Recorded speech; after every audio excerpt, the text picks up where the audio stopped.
Do I need to press go live? There we go. I got it. Okay, cool. Here we go.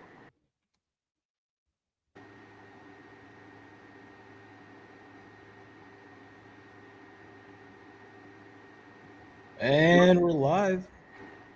We are live. We are doing a very special hybrid show of the Holy Soldiers and the Irish Whips and Arm Drag show.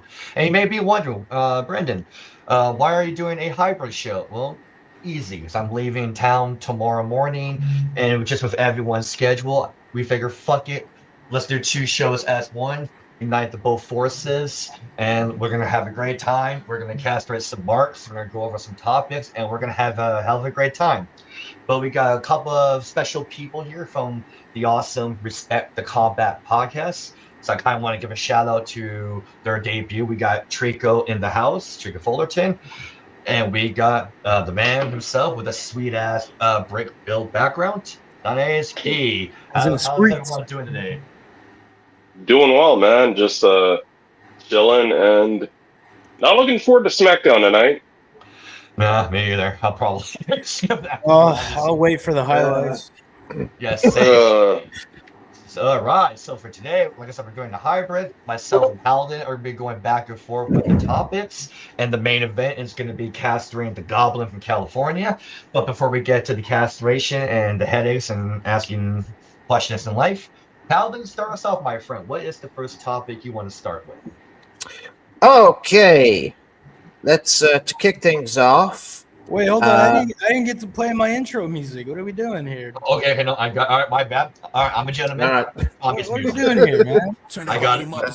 Step in the ring. Irish whips and arm drags with a real talk bling. Podcast dropping heat, no script, no filter, straight fire. Wrestling bars, spitting harder than a Steiner suplex wire. We Irish whip the mic, arm drag the fake news out, discussing every angle, every storyline, every shot, from Royal Rumble chaos to WrestleMania main event clout. This crew got the knowledge, put the rest on time out. Dead shot Isaac on the mic, precision like a headshot clean, dropping takes so cold, make the bloodline turn green. John gets gaming in the mix, controller to the square circle, dream leveling up the convo, pick some perfect wrestling scheme. Malcolm bring the smoke, analytical with the venom spit, breaking down the booking like a Benoit sharpshooter grip. All right. We're losing viewers. God damn it! All right, I don't know why I did that. Ignore that tab. All right, Paladin, go ahead, man. Let's start us off. What's the first one we got for today?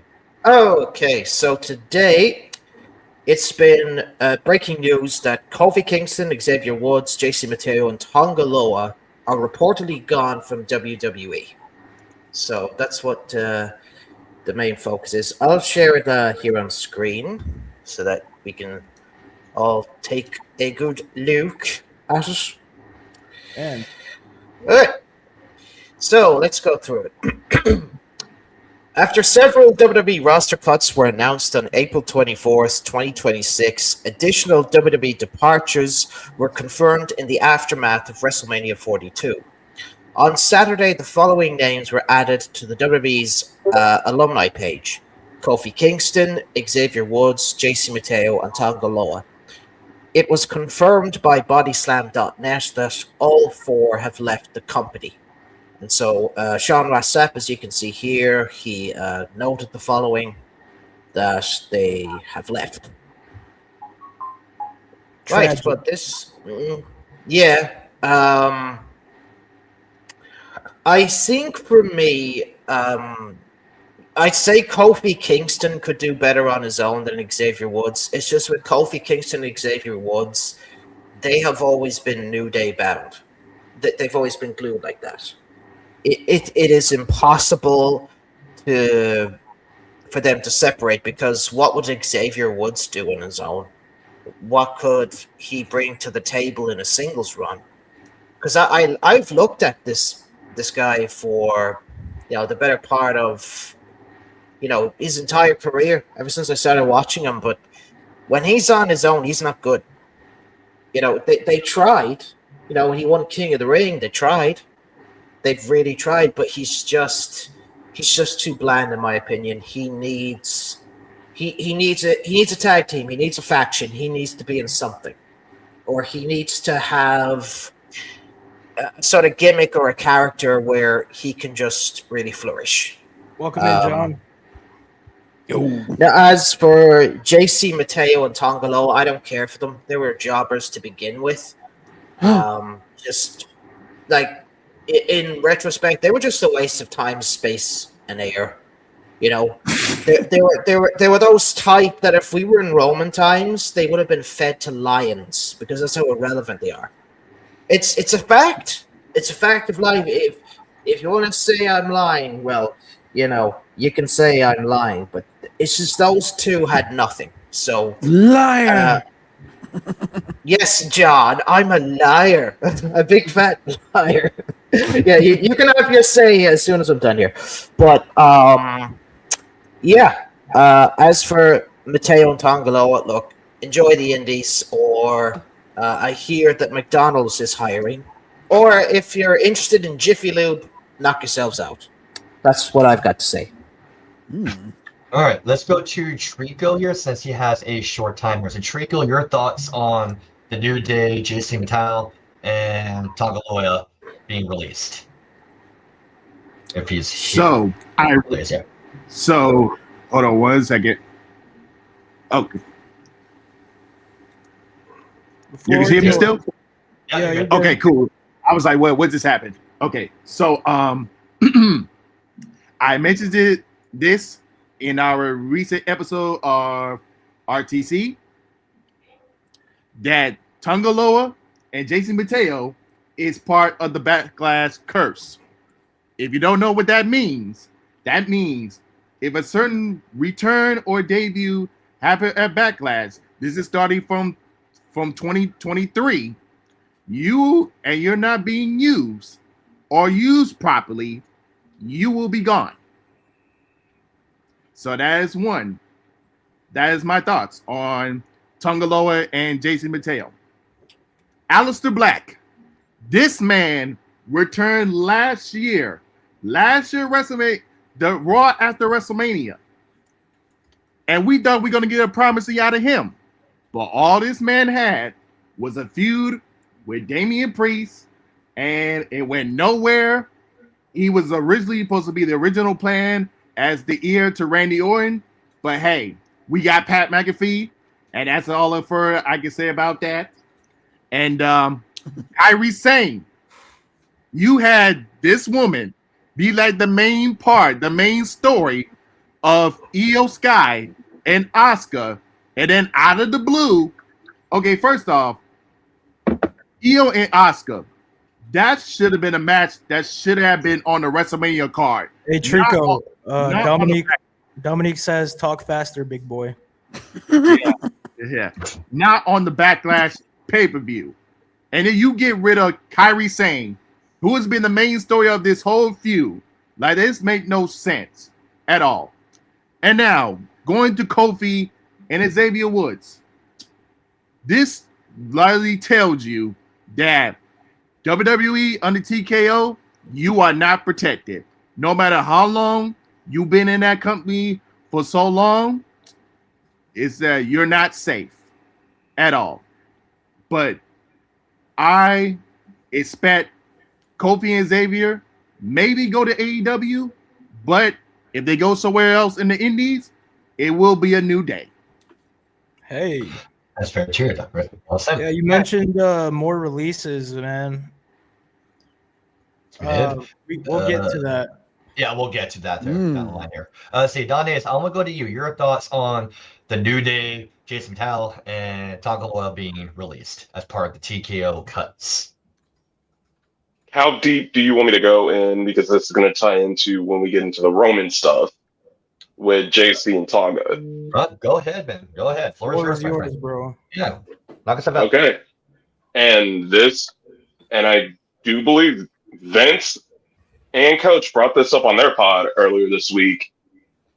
And they legit said, since Roman doesn't want to play ball, we'll start chopping off his extended family members, which by a blood oath, that includes the MFTs through Haku.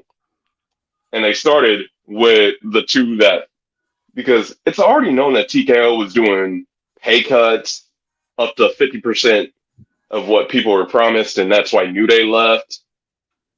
But to target directly the MFTs, that is you saying to our biggest star, either you play ball or we are going to force you to play ball the way we want you to play ball. Yep. Absolutely. And I even said on this morning's show that, in my opinion, I'll throw my 2 cents there, it's the wrestling business and the mafia mentality. If you're not going to be the good little sheep in their herd, they're going to mind fuck you and just do things to really hurt you to the point where now you're in line. Roman's one of those guys that's trying to push back against the higher ups.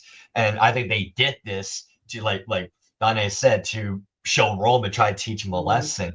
And at the end of the day, my friends, Roman doesn't need the WWE. The WWE need Roman. There it is. In my opinion, they are playing with fire.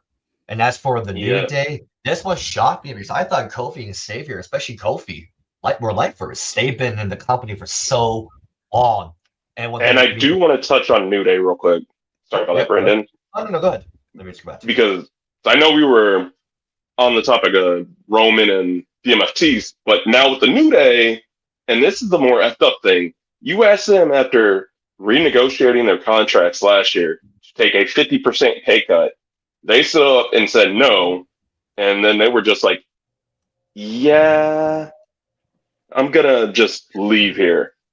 And now, about a week later, there are multiple reports coming out saying, either from 2K, TKO, or WWE, we need Woods back for the game and up, down, down, because we like money from our games division, and Woods is basically the figurehead. You pissed him off, and he's not going back without Kofi and the right money. You idiots. Yeah, and that's what I was just going to say there, that they probably didn't even think of that. You know what I mean? Like, 2K, the My GM, the up, down series, that's good income for the WWE. How is 2K going to feel? If 2K works for New Day, especially Xavier for like video game events. So when the time comes to do 2K27, now what? Are 2K going to maybe get out of the contract? Are they going to demand, some input from Xavier Woods? So this is going to be a whole interesting, story and what's going to happen in the next while. Let's see here. Hobo, I want to go to you. Your thoughts on New Day being released, Jason Mattel, and Tonga Loa. Or the Tonga Loa? I keep confusing with Tama Tonga. Tonga Loa. Okay, Tonga Loa and is it Jason Mateo being released? Yes. Not surprised. Yeah. There's nothing to do with them. They can't talk. They can't really wrestle. And I think, is it Tonga Loa the one who gets injured constantly? So yes, him being injury prone Gotcha. is that's a big no for WWE because they want to put more stock into you. You gotta not be injury prone. And Jason Mateo, I can't take him seriously. I don't think anyone can.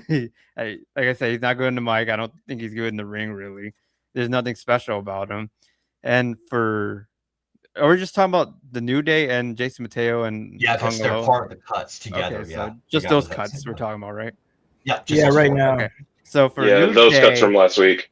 Okay, so for New Day, that is a bit shocking. Like Brendan said, I thought there would be lifers as well, but it just shows that how deep in debt they are since they're willing to cut their lifers, really. And with New Day, there's really not much they can do with them because they've been there for so long and they've been a team for so long. There's not much you can do really, especially under Triple H. He doesn't know how to book characters like New Day, since they're more character based and wrestling based. So I'm not Scratch that. He doesn't know how to book tag teams. Yeah, that's you especially. Yeah, like you literally booked the biggest heel turn of the century when Kofi and Xavier turned on Big E, and then when it came to WrestleMania, I think that the tag team ladder match should be on the WrestleMania card, not the New Day and the War Raiders. After that, it went nowhere. Xavier got hurt. You bring in that faggot Grayson Waller. Yeah, I said it. I don't care who I offend. And then you had this angle of Kofi being be a mentor to Javon Evans, which I think Javon Evans might be the next Kofi Kingston in this era right now. and that went nowhere either. So I was like,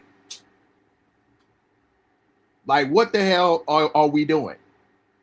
Exactly. It means they don't know what they're doing. They really don't. All right, John, let's go to you. Your thoughts on the New Day being cut, along with JC Mateo and Tonga Loya.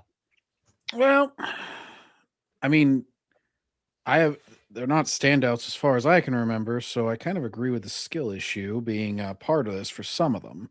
But yeah, as far as the lifer goes, I mean, whenever there's less money coming in, things get more cutthroat, and you got less margin for error. You got to, anybody who's not a standout, anybody who's not going to be a big upgrade for the company, they're probably either take the pay cut or you get out. And it's not unlike, other sports where, you're like, all right, we're not filling the stadium. Guess what? We got to keep less players. Sorry. It's an unfortunate reality of the business. Although they could go to another scene and make a new world organization and stick it to the WWE. There you go. That's true. That'll be interesting. All right, Tommy, let's go to you. Your thoughts on the New Day, Jason Mateo, and Tonga Loa getting cut. Yeah, so this is going to be well articulated. I'm going to blow you guys out of the water with this one, all right? Tommy, there's a fire. There's smoke. Yeah, this is a fucking shit show. I agree. These guys aren't main eventers. They're not going to be headlining your Raws, your SmackDowns, or any pay-per-view anytime soon. But you do need depth in the roster because you don't want to overexpose your main eventers. You want your main eventers to be a little in the background, make it special when they arrive, right? I'm not saying you make us completely forget about our main eventers, but I do think that mid-card talent is very important because you need to build up the mid-carders. You need people to lose. You need a JC Mateo who's a veteran from the Indies, and I admit I'm not very familiar with his work, but I know he came from the Indies and people spoke highly of him. So, I don't really think it's a skill issue. It's just that WWE doesn't know who the fuck's breathing hard as fuck. What is that? Or in a wind tunnel. Darth Vader. Jesus. Anyway, what I was saying, you need lower mid-card talent to take these L's so you can build your mid-card talent with the upper mid-card to main eventers. They need easy wins. Everybody needs a fucking, I would say New York Knicks, but I don't know who's trash right now. Everyone needs a team to beat down on an easy win. We need a Sacramento Kings, Cleveland Browns. Yeah, everyone needs an easy win in this league. And I think, that's you do need the Otises, the Akira Tozawas, and luckily they still have a job as far as I'm aware. But those are some of the guys that got marked by Oba. Yeah, I mean, those are just guys you need to take L's. I mean, I feel bad for them, but again, it is a business. They weren't exactly household names, so I hope their future endeavors are brighter and greener pastures. Right? Yeah, absolutely. Well, luckily wait, really quick. Luckily, the roster's full of those jobbers, anyways, so they don't have to worry. Well, yeah, That's but right. they just don't know how to book them properly. They Yeah, overexpose some of these jobbers. They get on a cold streak, and you never take them seriously again. Some I just can't take seriously no matter what, though. That's Oh true. yeah, I know, like Like Mr. CM Punk. Iguana. Oh yeah. Yeah, I'm not a fan of that. All right, Chris, your thoughts on the New Day getting cut along with Tonga Loya and Jason Mateo? Yeah, but the New Day getting cut though, it isn't kind of surprising though that they're cut though, knowing they're it's kind of surprising though since they've been in there for life though. But then again, it's a business for another day. It's a business though. It's a business as it is though, and at the end of the day, and I think as for JC Mateo and Tonga Loa though, it isn't surprising that they're cut though, knowing that they're jobbers though. So Yeah, and then it's a business here. All right, on to the next one here. I'm going to do this topic here. I'm going to go to SmackDown here. So, someone's joined the studio. Let me. Can I just add one more thing though? Yeah, welcome go in, ahead. That's something. welcome in, Hey, JT Justin. Prime. Hey, Justin. hey, Um, Justin. The reason I kind of feel horrible about these firings is because these guys aren't multimillionaires. They're not the big 1%ers in the company. These guys, they might be making $70,000 to $200,000 a year. You know what I mean? Mhm. They're not getting the Roman Reigns contracts. They're not getting the life-changing money.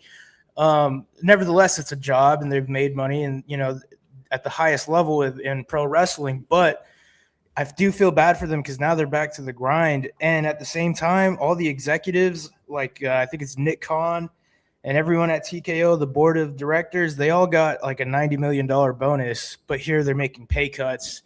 Oh, yeah, that's a topic. Don't worry. I would love to dive into that. Dude, and that's typical American fucking corporates, man. That happens all over the fucking country, bro. It's just a shame that WWE's fallen to that level, Agreed. Okay. All right. So on to the next one here. I want to talk about SmackDown. SmackDown made the news here, so I got to just add to the stage. Okay, here we go. So SmackDown, 2-hour return date and timeline revealed.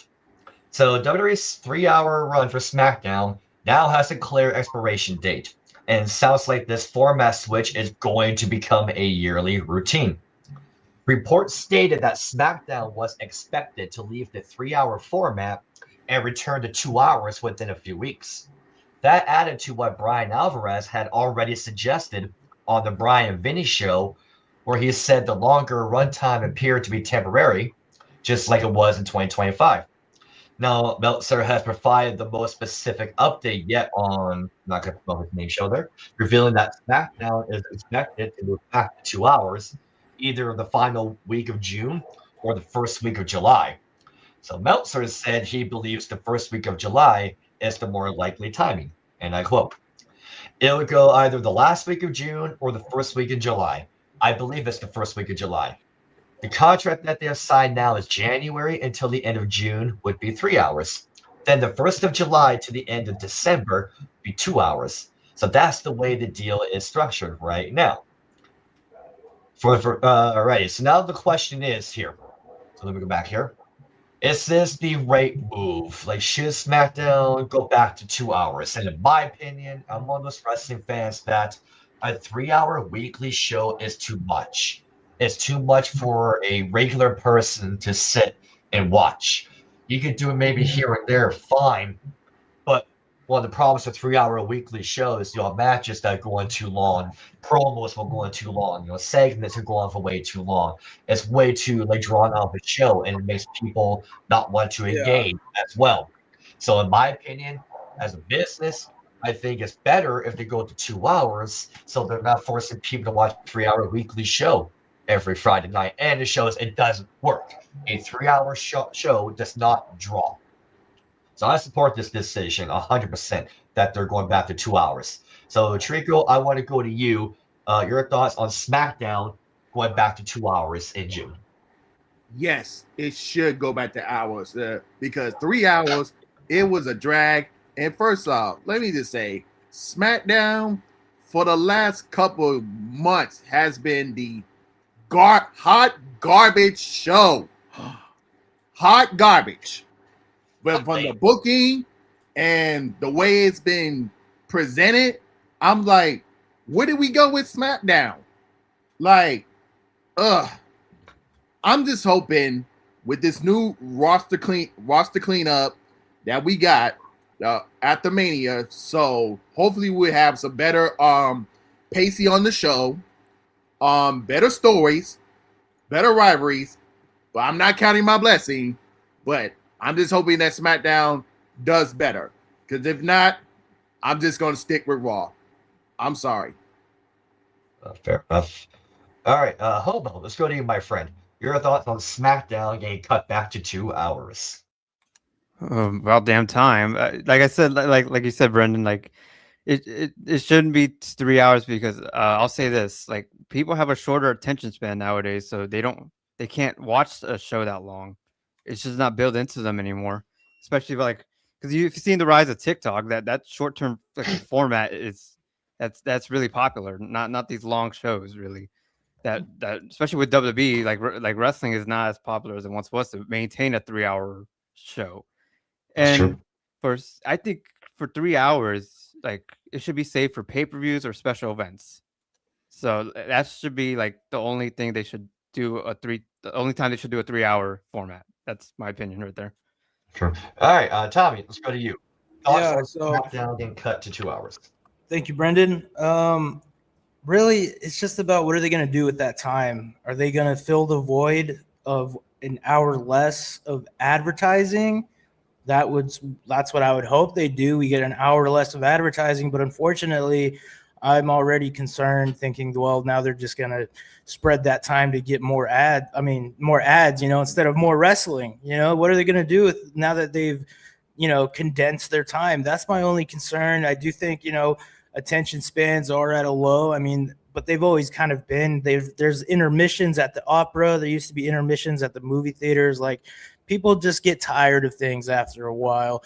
People need a break. So I think it's a change for the better. That's all I got to say. All right. I would hope it gets better. Same here, man. All right, Chris, your thoughts on SmackDown getting cut back to 2 hours? Yeah, I think this is actually like a good thing, like with SmackDown being cut to 2 hours, because to be honest, though, the matches are too long, though, like in promos and segments, though. So this is kind of a good thing, though, like to get stuff like much shorter, though. So. All right, let's see. Paladins, go to you, my friend. Your thoughts on SmackDown getting cut back to 2 hours? Well, to be fair, it should be 2 hours. I watched SmackDown for 2 hours once upon a time, and I use that. I use that term very loosely. 2 hours is enough. 2 hours is all you need to have a great show.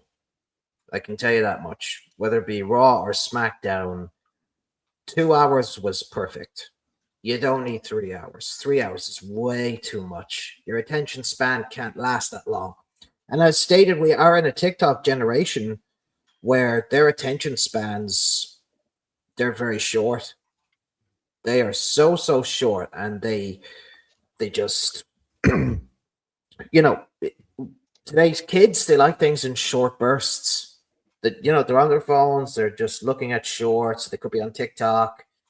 They could be looking at just tiny. That's today's kids. That's your fan base now. And that's what you need to do. You just need to really feed these kind of children's addiction of short bursts. And that's what you need to do in wrestling. That's very true. Have that Vince Russo style of TV, because then you're giving them what people want. You're giving them that dopamine, that fast hit that they're looking for. You can't do long stuff anymore. It doesn't work. It never has worked.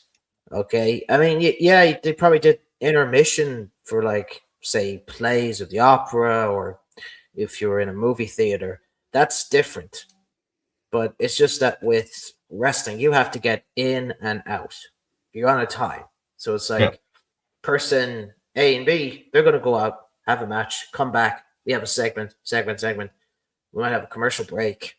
We come back, and it could be, say, the second match of the evening. You have to have that format, I think. Exactly. But going forward, in terms of going forward, I honestly think that, well, Noseman is still there. The question is, for how long is the big question mark. That's very true. Can he even handle 2 hours is the question now. If he struggled with 3, is he going to do any better with 2? It's becoming cliche at this stage. I don't think so. Sure. All right, Don Ace, your thoughts, my friend. SmackDown getting cut back to 2 hours starting in June. Starting end of June, early July. Yeah. I honestly don't know, because, like was said here and throughout all of social media, we're just going to end up going back to 3 hours at the end of the year, start of 2027 anyway. My issue with that comes from a production standpoint. And if you're building your roster, like, they have a roster large enough for 3 hours right now, which unfortunately, as we saw at WrestleMania, TKO has no problem cutting off entrances, cutting off segments, cutting off matches for ad reads. Imagine that with 2 hours, and yet you still Very have true. a roster on SmackDown that is built for 3 hours. So do you just say F like a third of my roster to fit all this for half the year? And I don't know how. I forget how long is the current USA contract they've got. Doesn't it go to like? Wasn't like a 5-year deal they signed last year, and it goes to 2030? I think that's it. So That's yeah, they would have around- to do this for another 4. Yeah. Which that just thinking about consistency as a viewer and with production, that is gross on so many levels. Yeah, Yeah, because and it's if a I lot can- up, down, up, down, up, down. And I'm Right wondering now- if USA Network, what else are they gonna add? What else are they doing? Like, what do they have the rights to some like major sporting event or something they want to stream for that hour? Because True. if they're giving up an hour of TV time, who's gonna take that? I wonder if that was just like an internal corporate decision where they're like, yo, we want to do this, so y'all have to cut back an hour. So maybe it wasn't even their choice. Maybe it was USA saying, you guys are losing Yeah. viewers in the last hour. We want to fucking stream this or whatever. Because is it the Olympics or something else going on over the summer that starts up? Because I know the Winter Olympics would be right around December. You don't have to worry about NFL coverage. Right. But- That's what I was thinking is Olympics, but I don't know. I don't even know when that's happening. I just know it's around Yeah. the corner. Yeah, And AEW is the one that has to maneuver around the NBA, so that's true. you can't even say that. Yeah, AEW, And- TNT. And they got And unfortunately, people. AEW's been effed over because of the NBA, because they can't get a consistent time for anything but Dynamite. All right, John, I will go to you, my friend. Thoughts on SmackDown getting cut back to 2 hours? Yeah, I don't believe in playing into the shorter attention spans personally. I think that's what companies try to feed people because it's easier for them. They have to make less, they charge just as much, if not more than ever. So I think that's more of companies trying to direct people towards that. I think if you make good long form stuff that's entertaining for 3 hours, you could certainly do that. The problem is they didn't really have the talent or the wherewithal to do that. And so in that regard, it is a good decision.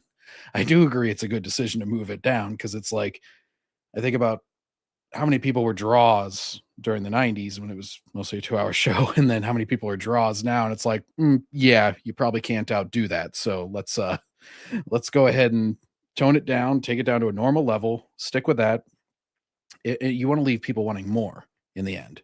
You don't want them feeling Absolutely. exhausted by the end of a show. You want them going like, oh, what's going to, especially in wrestling, you got to be like, I want to see next week, because it's a continuous, ever evolving story.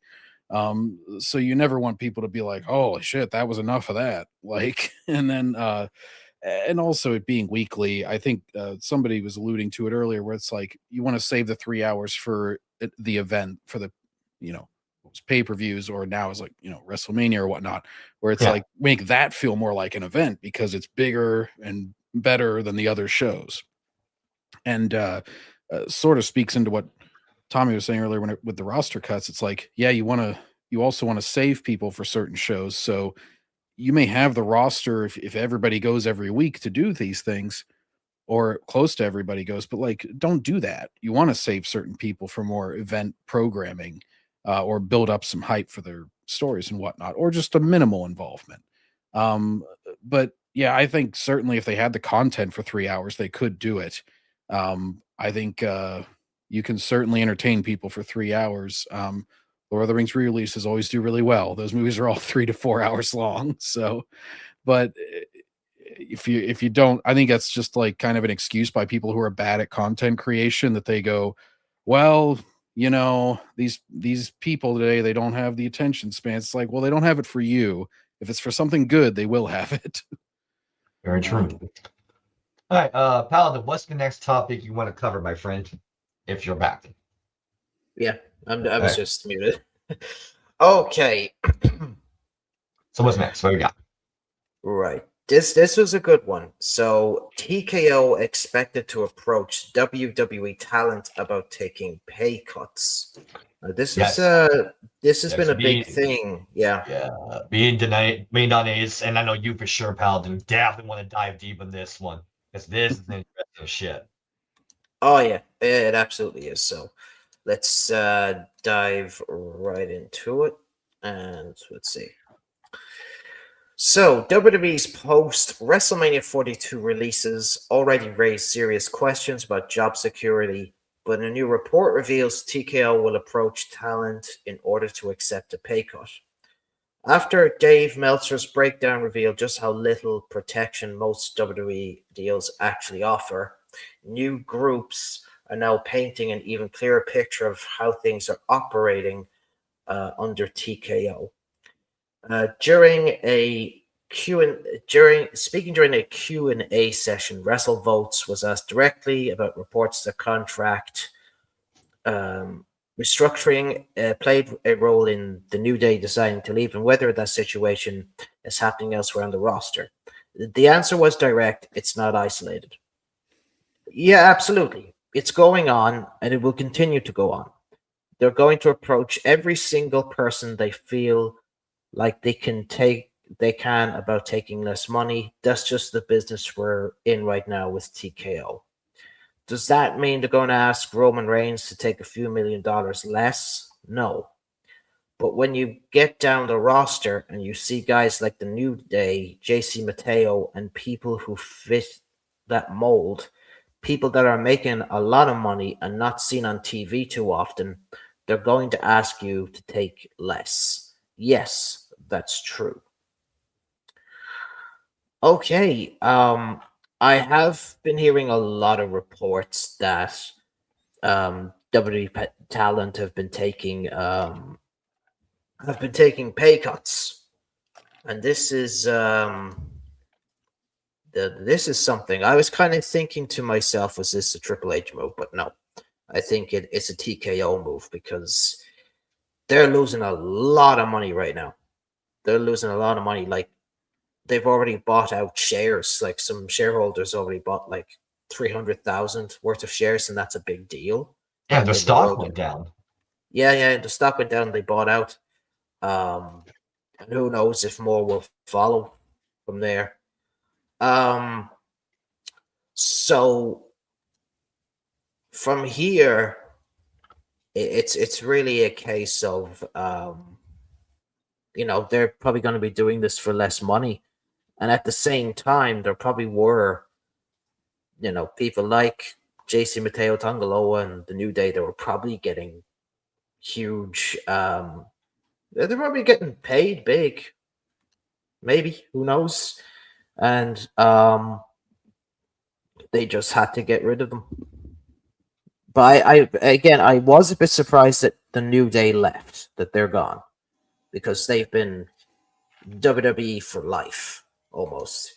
You could say that about Xavier Woods. I know he had a small stint, in other companies, but I've always seen Xavier as, a WWE soldier, along with Kofi Kingston as well. But in this case now, this is TKO just kind of saying, look, you guys are going to have to be paid less. We're just going to have to, we can't really offer you any more money. Now, on top of this, would it encourage others to walk away? Because if it did the New Day, could this happen to others? Could others say, well, no, I'm not taking a pay cut. Yeah. I will just go elsewhere. I mean, you see, again, this is all business. I can understand this. This is, I'd say, corporate America. This is them just, trying to cut their losses here. They need to get that money back, TKO, because they're having buyer's remorse right now. And this is a result of it right here. So, summarize, yeah. I think because there's so many marks in WWE, they'll take pay cuts. That's what I think. Yeah, for sure. For the next person, Mr. T said, in this current environment, no one ever stays forever at one place. That goes for any line of work, even professional sports. I wasn't surprised for Kofi and Xavier to leave, like was said on my pod. Shout out Mr. T and his podcast. Oh, another one. He said, Big shout out. if these guys Down are making podcast. $5 million a piece and WWE wants to make them take less than that, like $700K or something, I don't blame these guys for leaving them. Also, creative was not good for them. Agreed. And that's what I was going to say. I know me and Don Ace talked about this on the Respect the Combat show with Eric. Is it, like, I don't know if this is illegal or not, but if it is, that's like what, breach of contract? Especially Right. like if you're going up to, let me I'll use Finn Balor for example. If they go up to Finn Balor and say, "Hey, we want you to take a pay cut, and you have 2 days, 48 hours to tell us you're going to take it or not. If not, we're going to fire you." In that case, can Finn Balor then turn around and sue them for wrongful dismissal? Like, if you ask me, from an outsider looking at it from this situation, this looks like a lawsuit, like a shit ton of them waiting to happen. There's a breach of contracts, wrongful dismissal lawsuits, and all this stuff. Like, I think it's ridiculous, in my opinion. They're doing all these pay cuts, right, and all these releases, but turn around, you give what were the names? Nick Khan and Triple H, they get massive pay raises. So what is really going on here? Like, what, something is not meeting the eye here. Why are two executives who are not really doing their job? And what do I mean by not doing their job? Ratings are going down for all shows. They barely were selling tickets for WrestleMania. So why Their shows are advertisements because they fucking want more money. Exactly. So why are they getting a raise when they did not meet expectations? And why are cuts being happened? And why are they doing this? So what's really going on here? That's my question. I think it's something sharky.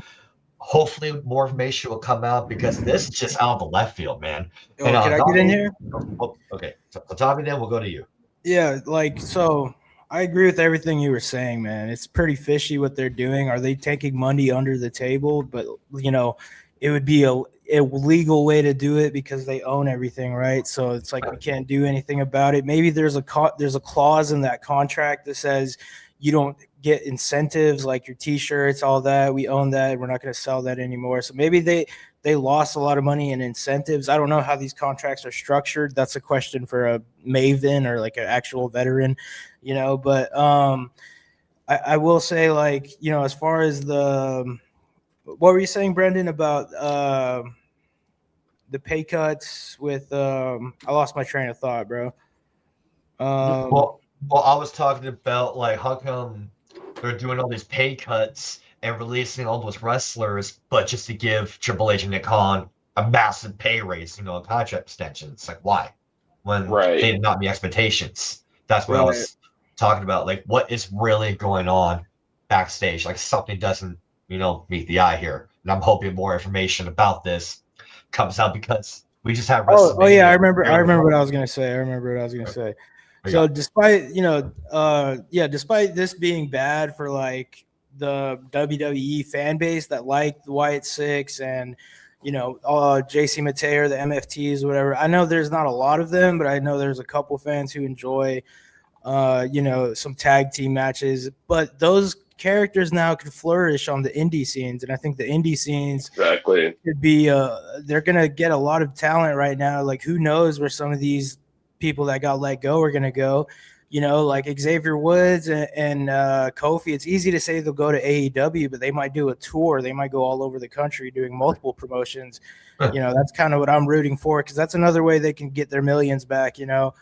And yeah, these bookers, like, you know, at JCW, maybe they'll give them a whole lot of money to do a one night stand, you know, one night show with one of their biggest stars, and who knows. Absolutely. Okay, Donnie, I want to go to you, as we talked about this in depth this morning with Eric. I want you to give the audience. Yes. Okay. So with the whole take on this with the pay cuts, and yes, it's going throughout the entire company, because Eric and I, through a couple of our mentors, we're actually given some information to where it's not just talent, it's production getting the axe as well. Like TKO is not playing and cutting talent, production, personnel, and a lot just to save where they can and make that. Now, my biggest concern is, okay, where do we see the new stuff? People like the New Day, yes, you can have them have a 50% pay cut, but yet you're willing to dust off John Cena every pay-per-view now for like a cameo just because you can't sell tickets. I'm like, build up your current roster. And this is why when we were talking predictions, I was like, do they have a match to sell out SummerSlam without Brock? You make the Fatal 4-Way. Because if you go the route I think they were going to go with Roman versus Seth, that screws over your entire future. Like, focus on building your future right now. JC Jane, Braun Breaker, Obafemi, Javon, Penta, etc. Like, focus on building them up to that Roman Reigns, Seth Rollins, Charlotte Flair level. Yo, Don, not to cut you off, could you like get in the middle a little bit more so we can see you in the frame? Because it's a little off on the mobile version. I want you to be right in the middle. Perfect. There we go. Okay. All right, Okay. Yeah, I was like, I had a feeling about that with the chair, but You're good. Well said, though. I agree. Absolutely. All right, Hobo, let's go to you about all these additional releases and happening after these cuts and how they can do all the cutting, but you got Zeki that's getting pay raises. I mean, it's normally around that time where WWE does cuts anyways. It's called spring cleaning for a reason. But yeah, with TKO execs, if they really are worried about like not enough money coming in, maybe they should take a pay cut. Not pay cut the talent or release them if they cared so damn much. But we know it's all about them filling their own bank accounts and saving their own asses instead of actually caring about the talent. But Oh yeah. it's expected to be like this in corporate settings. It's always been like this in every other company. It's not going to change anytime soon, unfortunately. So as I feel bad for the talent that go through this, but it's part of the business, unfortunately.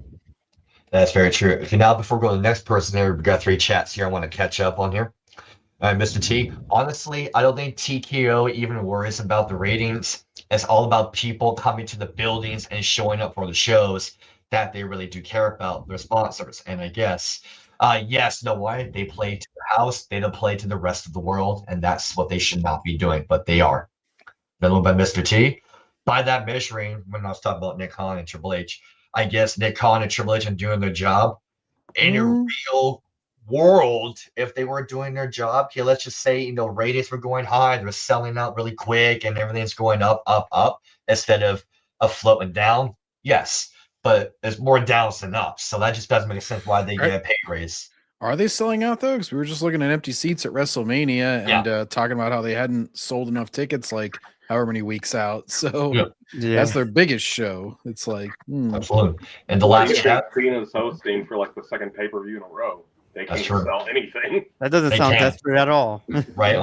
Okay, one more chat, and we'll go to the next person by Mr. T. I don't know, man. Why is 6 for a bad tribute act, in my opinion? Okay, I'm going to sum it up here. On paper, cool idea, piss poor execution.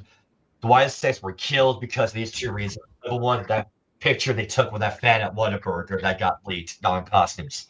Number 2, you had former wrestlers that are now bookers trying to book for them when they do not understand theatrical hard-esque character. You needed writers to do that for them.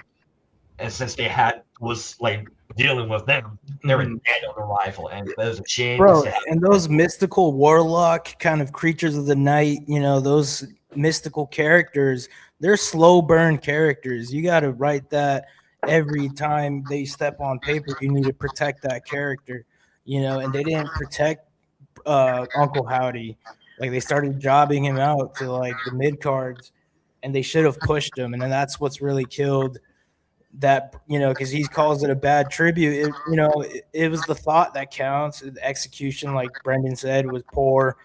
But yeah, I still enjoyed it, and there were still a lot of people wearing the Fireflies merch that Wyatt Six came out with, and all the Bray Wyatt merch. Like he had a huge fan base.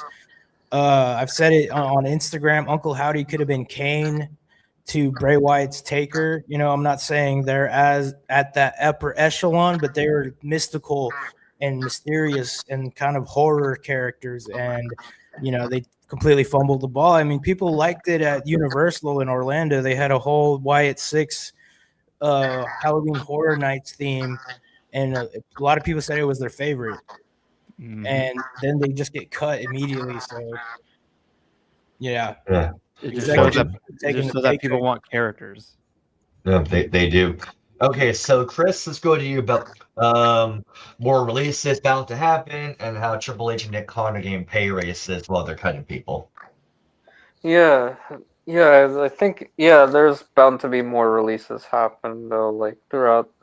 Yeah, and the whole like pay cut though, like it's no doubt that like part of it is that they're being cheapskates though, especially with Triple H though, like he's like covering his own ass though. So absolutely. All right, John, thoughts like how these guys are getting their pay raise and the contract extensions, but they're cutting people. Well, the two go hand in hand as far as the cuts and the cuts in salary and the cuts in members go. It's like, okay, if you're gonna you can't afford to like hold on to all your top players and sign them to huge contracts, make less money, and sell less tickets. It's just not, the math isn't mathing. So obviously they got to make cuts somewhere. The part that doesn't make sense is the executives. That unfortunately is a fairly standard practice. As I think Tommy mentioned, it was like it's American kind of corporation mentality. There's corporations everywhere, but basically, for instance, whenever Nintendo had a bad quarter, whenever the Wii U was out, their executives took pay cuts. And so they just have that culture of accountability, whereas a lot of times American CEOs just kind of seem to be like, well, I'm cashing out, and maybe that's a sign that we're these current guys may be kind of on their way out and just cashing out while they can. Like, yeah, I give myself a raise, bye. Yeah, it's sort of the preemptive golden parachute for Triple H or something, but could also just be he's like, nah, did my job. These guys weren't good enough, so let's give them we can afford to keep, we're the only game in town. We're just going to give them cuts and we're going to keep going here. Yep, basically here. All right, another chat here. Mr. D, I agree about the Wyatts, but in my opinion, the reason why WrestleMania had seats was because of the ticket prices. 2 reasons, Mr. T. Actually, I'll give you 3 reasons. Number 1, that. Number 2, cold product. And 3, last year's WrestleMania, there was a T-shirt at the venue store that said, finally, The Rock has come back to Las Vegas. And when many people saw that T-shirt, they thought The Rock was going to come to WrestleMania and help John Cena beat Cody Rhodes. But when Rock didn't do it, I guarantee you many of the Las Vegas fans felt ripped off. They felt false advertised. There is also an exhaustion to a local, they do the local blackout, I believe, still for that. Yep. And they had to end it, actually. Having it back-to-back years, it kind of does like, once in a lifetime, I'll spend a couple grand on this ticket, but then it's like then the next year again, it's like maybe not this year, So you have less of those big spenders available if they feel like they got their experience just the year before. Yo, what's our next topic, Brendan? All right, so our next one here is on stage. Okay, WWE. Sorry, there's a report in TKO. It's not a fan of WWE darker characters, and they're the reason why these people got released. Interesting.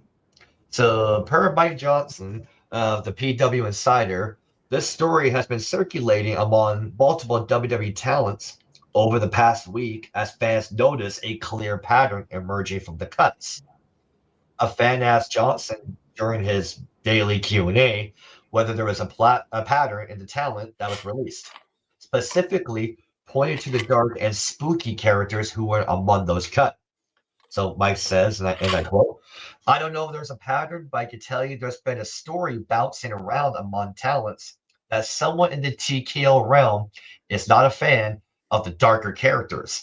And that's been the blame placed on why the Wyatts, Aleister Black, Selena, etc. were all cut.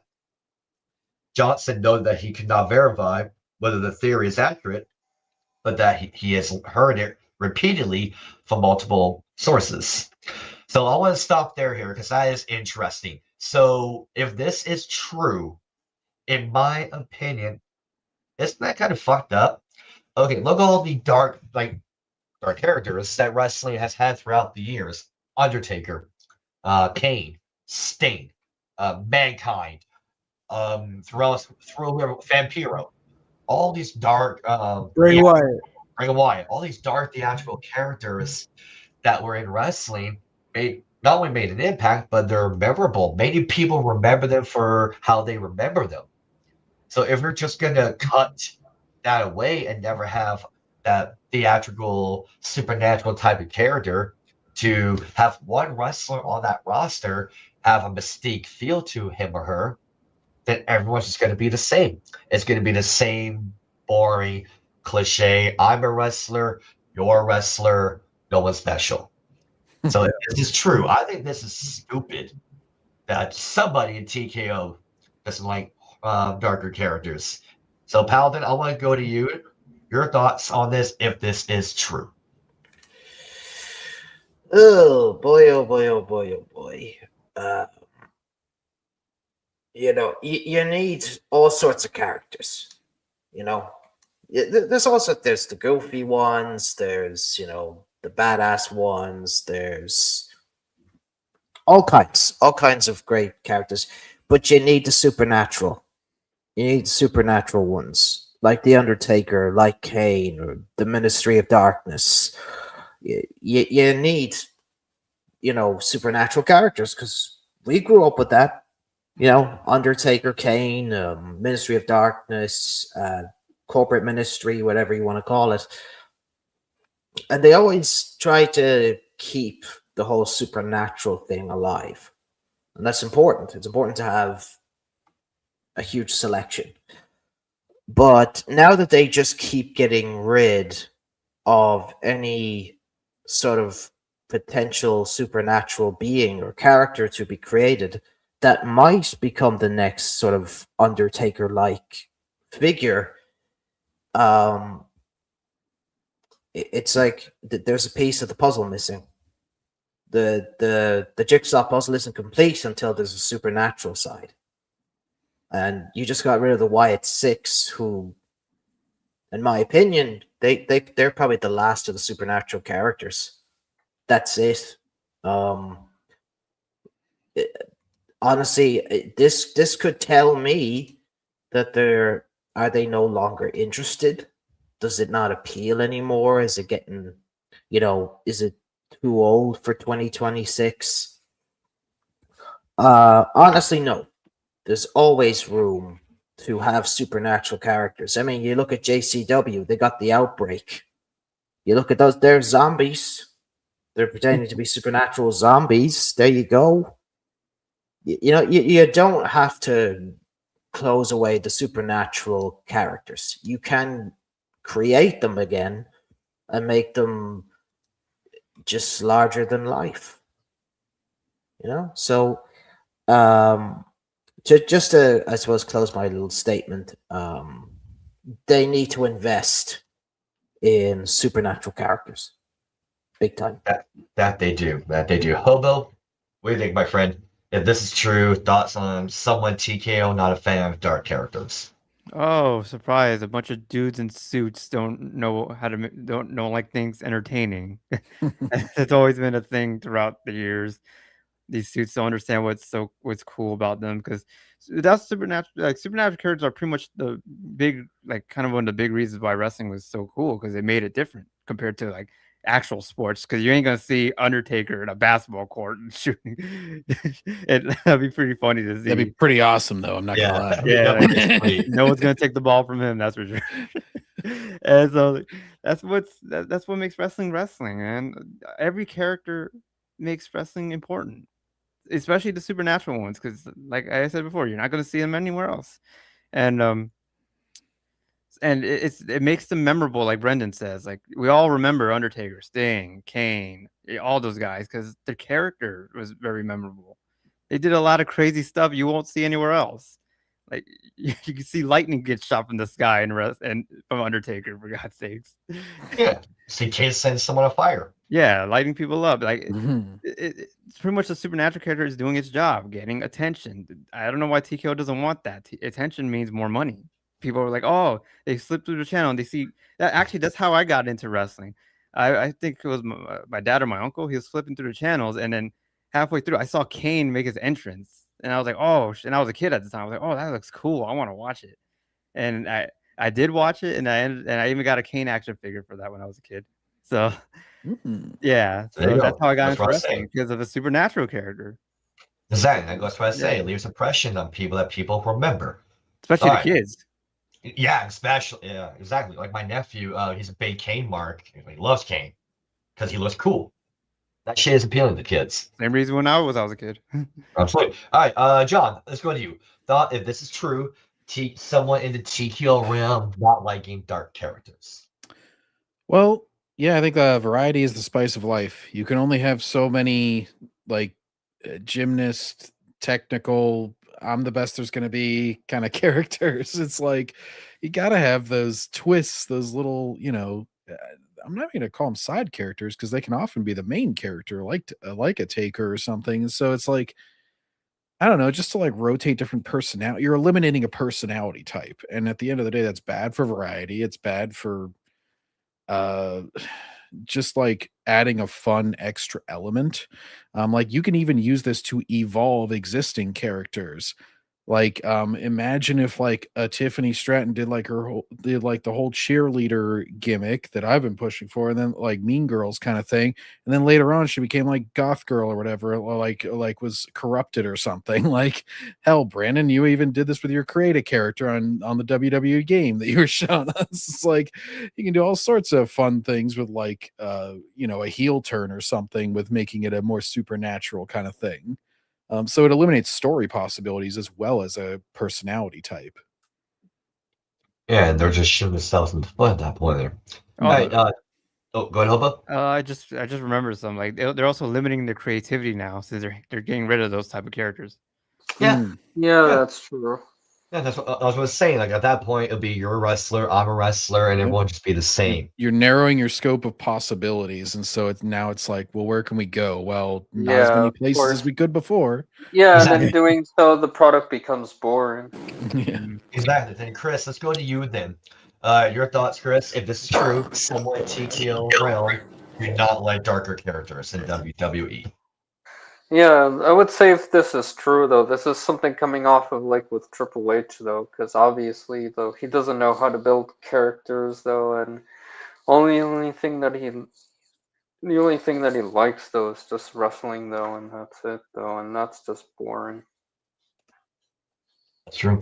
All right, so Justin, we'll give you the rundown of the topic here. We're just reading. This is a rumor that Mike Johnson from PW Insider was talking about, that there's someone in the TKO upper ups is not a fan of the darker theatrical horror characters, and that's why Aleister Black, Selena Vega, and all the White Six got released. So if this is true, as there's someone in the top echelon that do not like dark characters, what are your thoughts if this is true? Well, I wouldn't be surprised if somebody end up is like not a fan of dark characters anymore. Yeah, overall. And I think the last dark character that we had in WWE is Bray Wyatt, because they try to make him the next Undertaker, but overall, yeah, he wasn't. But I wouldn't be surprised if that were the case, if they're going to like a different direction, like going from dark characters to probably like psychotic characters, like a Brian Pillman-esque way. That's my thoughts. That's fair. Okay, so now Tommy, your thoughts on if this is true? Someone TKO do not like Yeah. American characters. I agree with everything y'all was saying, but it's because it's a PG product. They're afraid to do horror aspects, and I don't know why. Because kids like horror, you know. Yeah. I know I did growing up, and you know whether it was meant for because there was kids horror meant for kids like Courage the Cowardly Dog, you know, Danny Phantom. There was mystical cartoons back in the day, you know, when I was growing up. And it's like, of course, yeah, y'all mentioned seeing Kane and Undertaker as children. Like, you know, those are two larger than life characters, and that requires a lot of effort writing, thinking about multiple directions because you're trying to build this titan of a character. And Bray Wyatt had potential. Taker himself would tell you how much he saw himself in Bray Wyatt. You know, he's part of that Rotunda family. Like, he was basically a prodigy, you know.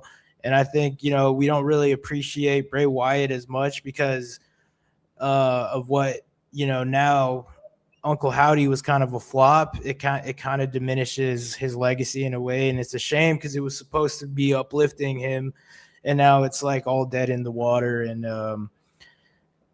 yeah, I don't know. They don't need to fucking be gory horror stuff, you know. Like they tried to kill Chad Gable in the locker room, you know, and then it just kind of fell off. But like it could be, you know, just turn the lights off in the arena, you know, distract Cody Rhodes or something, you know. Like they could have really pushed him further, and they didn't. Agreed. Okay, so Paladin, what's the next one, my friend? Okay, so we go. next up we've got. Okay, here's another good one that I think people might find interesting. So WWE leadership told talent to ignore social media critics. Okay, I think maybe this might be the most sensible thing they've actually done. Well, to say to them, because they're marks and they won't stop looking at social media. It's just like, take 5 minutes away. 5 doesn't hurt. All right, let's dive right in. Where we at? WWE's internal messaging about fan criticism is raising eyebrows after new details revealed how leadership encouraged talented staff to tune out social media reactions altogether. Yes. So during a recent discussion about internal company messaging on Wrestling Observer Radio, it explained that WWE leadership framed social media backlash as coming from only a small group of loud critics. Let's just see. I'm just going to read the quotes here.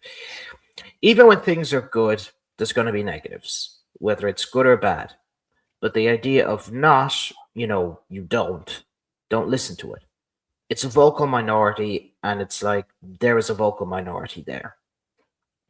Like what he did is he read tweets from, like, you know, you can go in, I can go in and get the dumbest tweets possible to come out and say the stupidest things possible, and go read it to people and go, hey, see, look how stupid this is. Like he was reading tweets about, oh, Roman Reigns will never make it. Well, see how dumb they are. Or you can't hire CM Punk. There are very smart people, extremely smart people. There are very dumb people, and it's up to you to learn the difference. But to dismiss it all, you know, or tell employees to dismiss it all, you know, I think that was kind of, you know, the way that was done. Okay, I'm just going to read it, the rest of it in the Goblin's voice, because I hate Meltzer. I'm sorry. That's very manipulative, I guess, to me. Because there's always stuff to learn from the fan base, you know, no matter what. The complaint about WrestleMania without the commercials, I mean, that's a valid complaint no matter what. And it's never really been addressed still from anyone. And that's not an invalid complaint by, you know, a vocal minority. I think that was pretty much a complaint across the board. You can dismiss all complaints, but if you dismiss all complaints from smart people, you know, like myself, then I don't think you're doing yourself or your company a very good service. Unless you, of course, been to the Tokyo Dome and released another 5-star banger. Sorry, Hate him. Okay. Dave. It's never ending with this goblin. It's like, it's obvious he's talking about us, the vocal minority. I think it's the people who are giving constructive criticism, Dave. Have you ever thought about that, Dave? Well, in your special world, Dave, where in your special little bubble where everything is special to you, apparently our opinions don't matter. It's, we should be ignored at all times. Everyone here in this panel should be ignored because their opinions are irrelevant. So you're insulting everyone's intelligence here in this room. So the people here that are with me and we're hanging out, you're basically saying we know nothing. We're idiots, according to you. Just by reading what you said here, Dave, it's... My God, can this guy get any dumber? Can someone... You won't. You will. Don't worry. Because I mean, it's again, he's in his own little world here. This is just him. I will say this: he is good at playing he's good at playing defense. I'll give him that, but it's just at the same time, I'm kind of thinking to myself, dear Lord, like I'm just gonna flick through these again. It's like, do you even know what you're talking about, Dave? Because what I've read there was gibberish. Again, I'm gonna call it. You actually agree? Hopefully it's not about his favorite flavor of ice cream, Brendan. I'd rather eat that.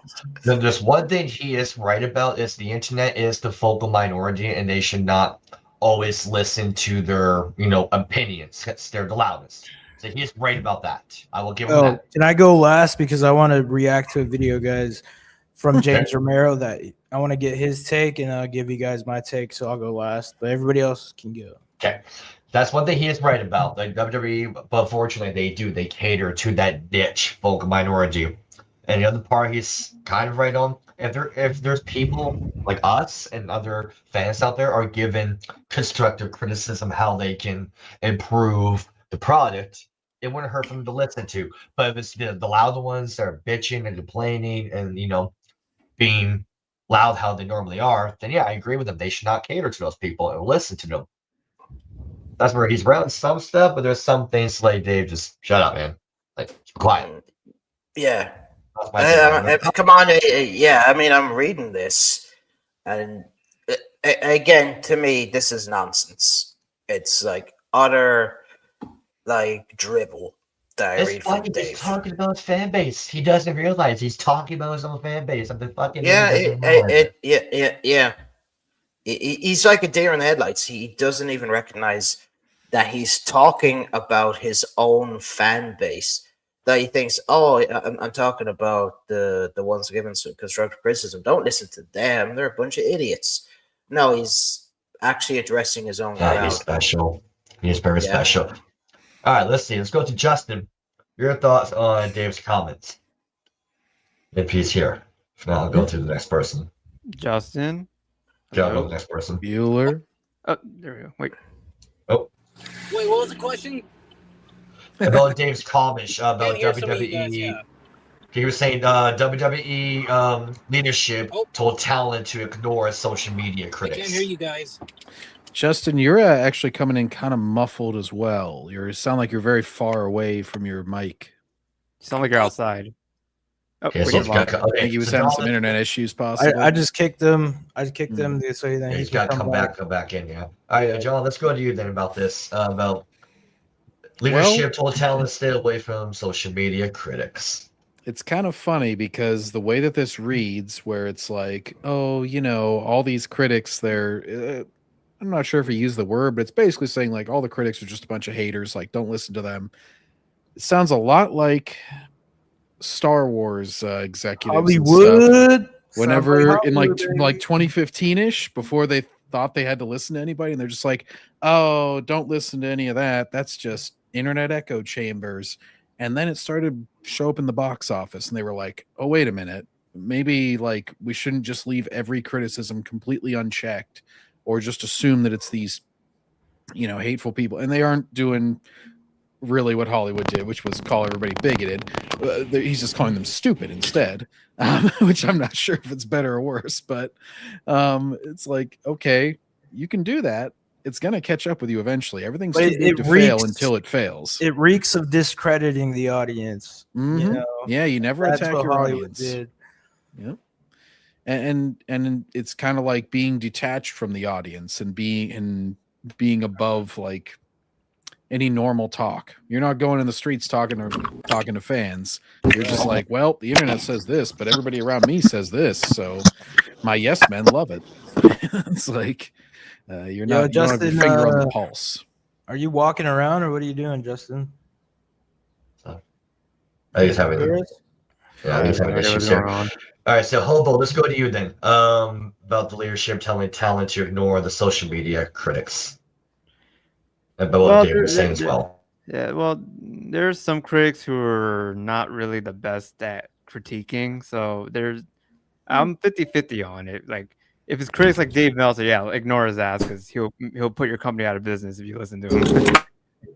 as we saw with AEW, like doing a show dedicated really to him, and he fell asleep in the audience. That was hilarious. But anyways, yeah. But there's critics like us. Like we're critical of wrestling, but we have good intentions about it. We're here. We want entertainment to be better. So you can't just ignore us because and call us the minorities. We are actually the majority. And so, like, if you don't listen to us, then who are you going to listen to? A bunch of guys in suits who don't know anything about entertainment?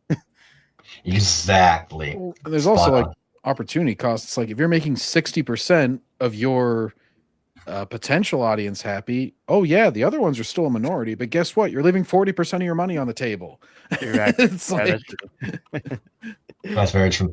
All right, Chris, let's go to you. Grass. Yeah, I'm kind of 50-50 on it though. Like with the audience though, like yeah, if it's people like with Meltzer though, then just ignore though. But if it's like people like us though, then you should probably take criticism at heart.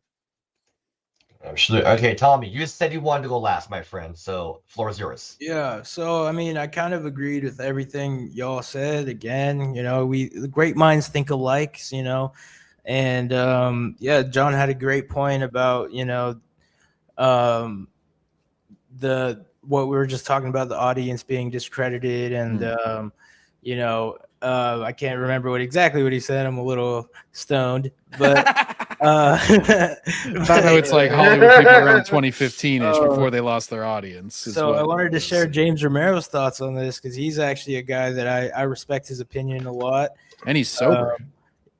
Yeah, and he's a sober, and he's a vet. He's been doing YouTube for years. He's way more polished than any of us here, to be fair. Except maybe John, he's pretty polished. Wow, thank you. And so we're gonna check this out. Use of that Suck phrase it, everybody to else. I'm dismiss polished. as much as we listen to our audience. Do you? We don't listen to social media and respond. We think it's a small percentage of voices who have a big microphone or megaphone in front of them. It's a mistake to respond to your business based off of that. You've got to base it off of your gut and your results. So Nick Khan does listen to an audience. It's just not on social media, which, quite frankly, comprises of a much larger percentage of wrestling fans than it did. Now, I don't know what that percentage is anyway, but it really only leaves then live events of, I guess, reactions from fans that they actually listen to. But does WWE actually even pay attention to the audience as much as it claims to or not? Because I'm pretty sure the audience, last I checked, cheered really loudly when CM Punk asked the crowd if ticket prices were too high. Also, with the examples Nick Khan brought up there, I mean, he didn't talk about, I don't know, for example, Pat McAfee. Like all these examples of like online criticism, blah, blah, blah. Loads of those, as I say, were cherry-picked to bolster his case. But what about when pretty much everybody online and in the YouTube comments and in the audience all have the same opinion, do they listen to them then? Because Pat McAfee's a great instance of that. What about Travis Scott's involvement WrestleMania last year that everybody hated, and it killed the main event? WWE was still trying to get him in the ring for months after that, until he proved himself too incompetent and too flaky to deal with anymore. Or The Rock ditching the Cena heel turn. I mean, people were just more confused. I mean, if you really paid attention to it, I think people were more confused from the off on that one. But they wanted to give it that grace because it was a brand new, shocking thing. Or any number of storylines, really. So I could go on. The fans weren't reacting to that well in the arenas, but they continued with To the Death. Like, Shout out Lady Cat. Releasing, for example, Io Sky before a feud with Oscar could conclude. But the funny thing is about the Pat McAfee brief heel character was that it was entirely based on what Triple H and Nick Khan and people like that and TKO types thought the internet wrestling community was saying. And they couldn't even get that right because, yeah, fine, I love the Attitude Era and stuff like that. But, it was so long in the past. Just take the best elements of all different eras and just focus on those. But they didn't get the Pat McAfee thing right at all either. And, hey, maybe they're right. Maybe they don't pay attention at all. It's if they did, they would have got his promo better or nailed it further down. Anyway, who are TKO really paying attention to then when they are bringing in so many random celebrities for every major show in the future? Because it isn't the vocal minority and it isn't the silent majority. They're just doing it and they're just using it as an excuse. Now, in other news, and I'm going to pull this back up as well. So, yeah, shout out James Romero if you want to watch his full podcast. You already know at James Romero. But yeah, that's a no bueno situation when you say fuck what these guys think, and we're the ones paying your light bill. I don't know. He brought up a good point there with whenever he was like, oh, it's what they thought the internet wanted. It's like they're gonna misread the reactions or like see some random ass like pushed up non-organic kind of fan reaction and be like, oh, this is what they want. And then whenever it doesn't work out, they're like, well, I guess the internet's always wrong. It's like, first of all, don't generalize like the internet. The internet is comprised of billions of people. Some of them are wrong, some of them are right. That's pretty stupid. So many sub-communities and sub-communities inside of sub-communities. Like, it's like, so it's just a bunch of people at the end of the day. So it's like to generalize that is always stupid to me. But yeah, then like misreading it and then taking that as like, well, we should never go to that source again.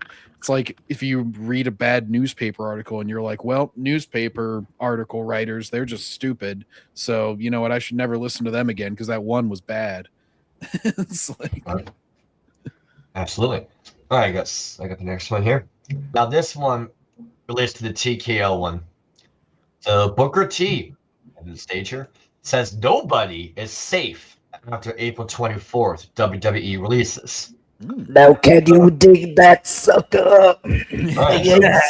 Booker T's just hoping Stephanie Vaquer stays Jackie on. Quacky Jackie. Oh yeah, please let us say that. Yeah. Need to just down with my dick. Brendan, do the Shucky Ducky. How do you say it? Yeah, Shucky Ducky Spinneroonie.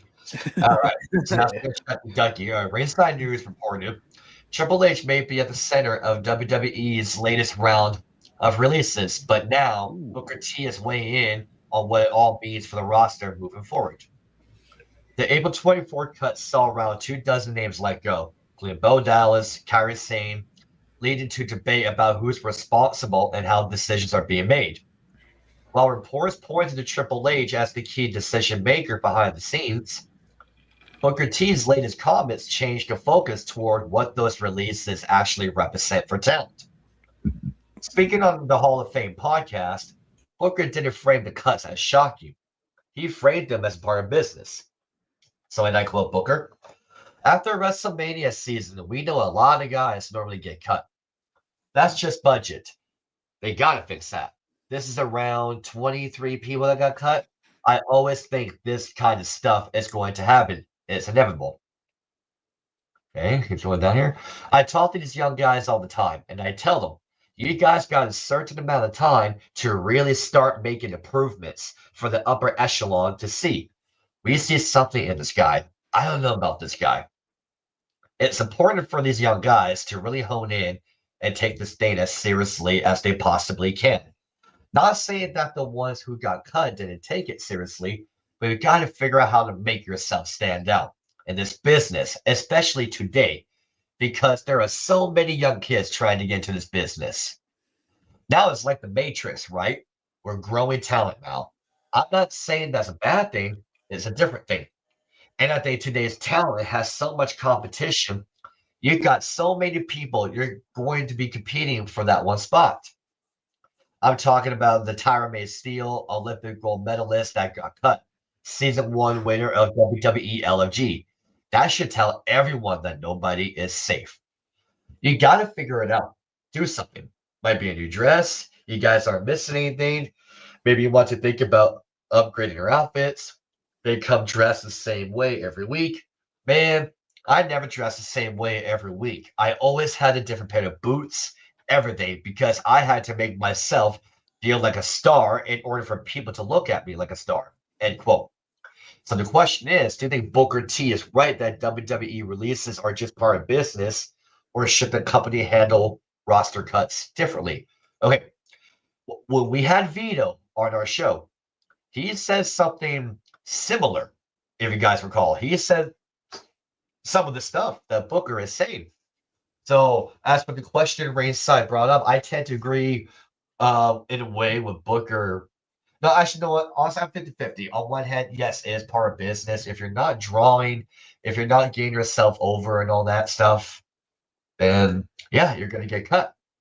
But at the same time, I think they can do the cutting a bit differently, in my opinion. So I'm in the middle of this. So on one hand, I see what Booker is saying. On one hand, I agree with him. On one hand, I disagree. So, John, let's go for you about Booker T's comments. I mostly agree with him. Like, it's kind of what I was saying before, where it gets to be a more cutthroat business when you're not thriving. So obviously you want your business to be growing.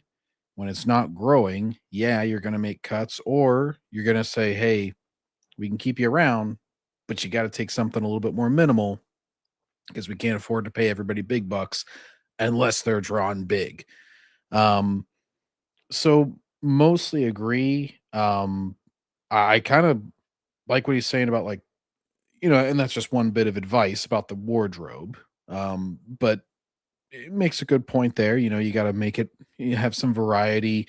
Basically, it's a highly competitive environment. You do everything you can to get a leg up, whether that's improving your in-ring skills, improving your on-mic skills, improving anything else. Don't just be like, well, I'm the way I am, and if they don't like me, then they can piss off. And it's like, no, that's not how it works. You got to improve and press. But this does remind me also, Booker T speaking on this reminds me of the joke that I missed out on the Triple H or on the getting rid of the dark angles on things. And I said, well, maybe it's not the company. Maybe it's Triple H saying that he doesn't want dark characters anymore. And they misinterpreted what he said. Oops. Yeah, that's why we skipped you, bro, because I already knew you were going to say some racist. I was making fun of Triple H. That's not me being racist. That's me making fun of what he said. I didn't intentionally skip you, bro.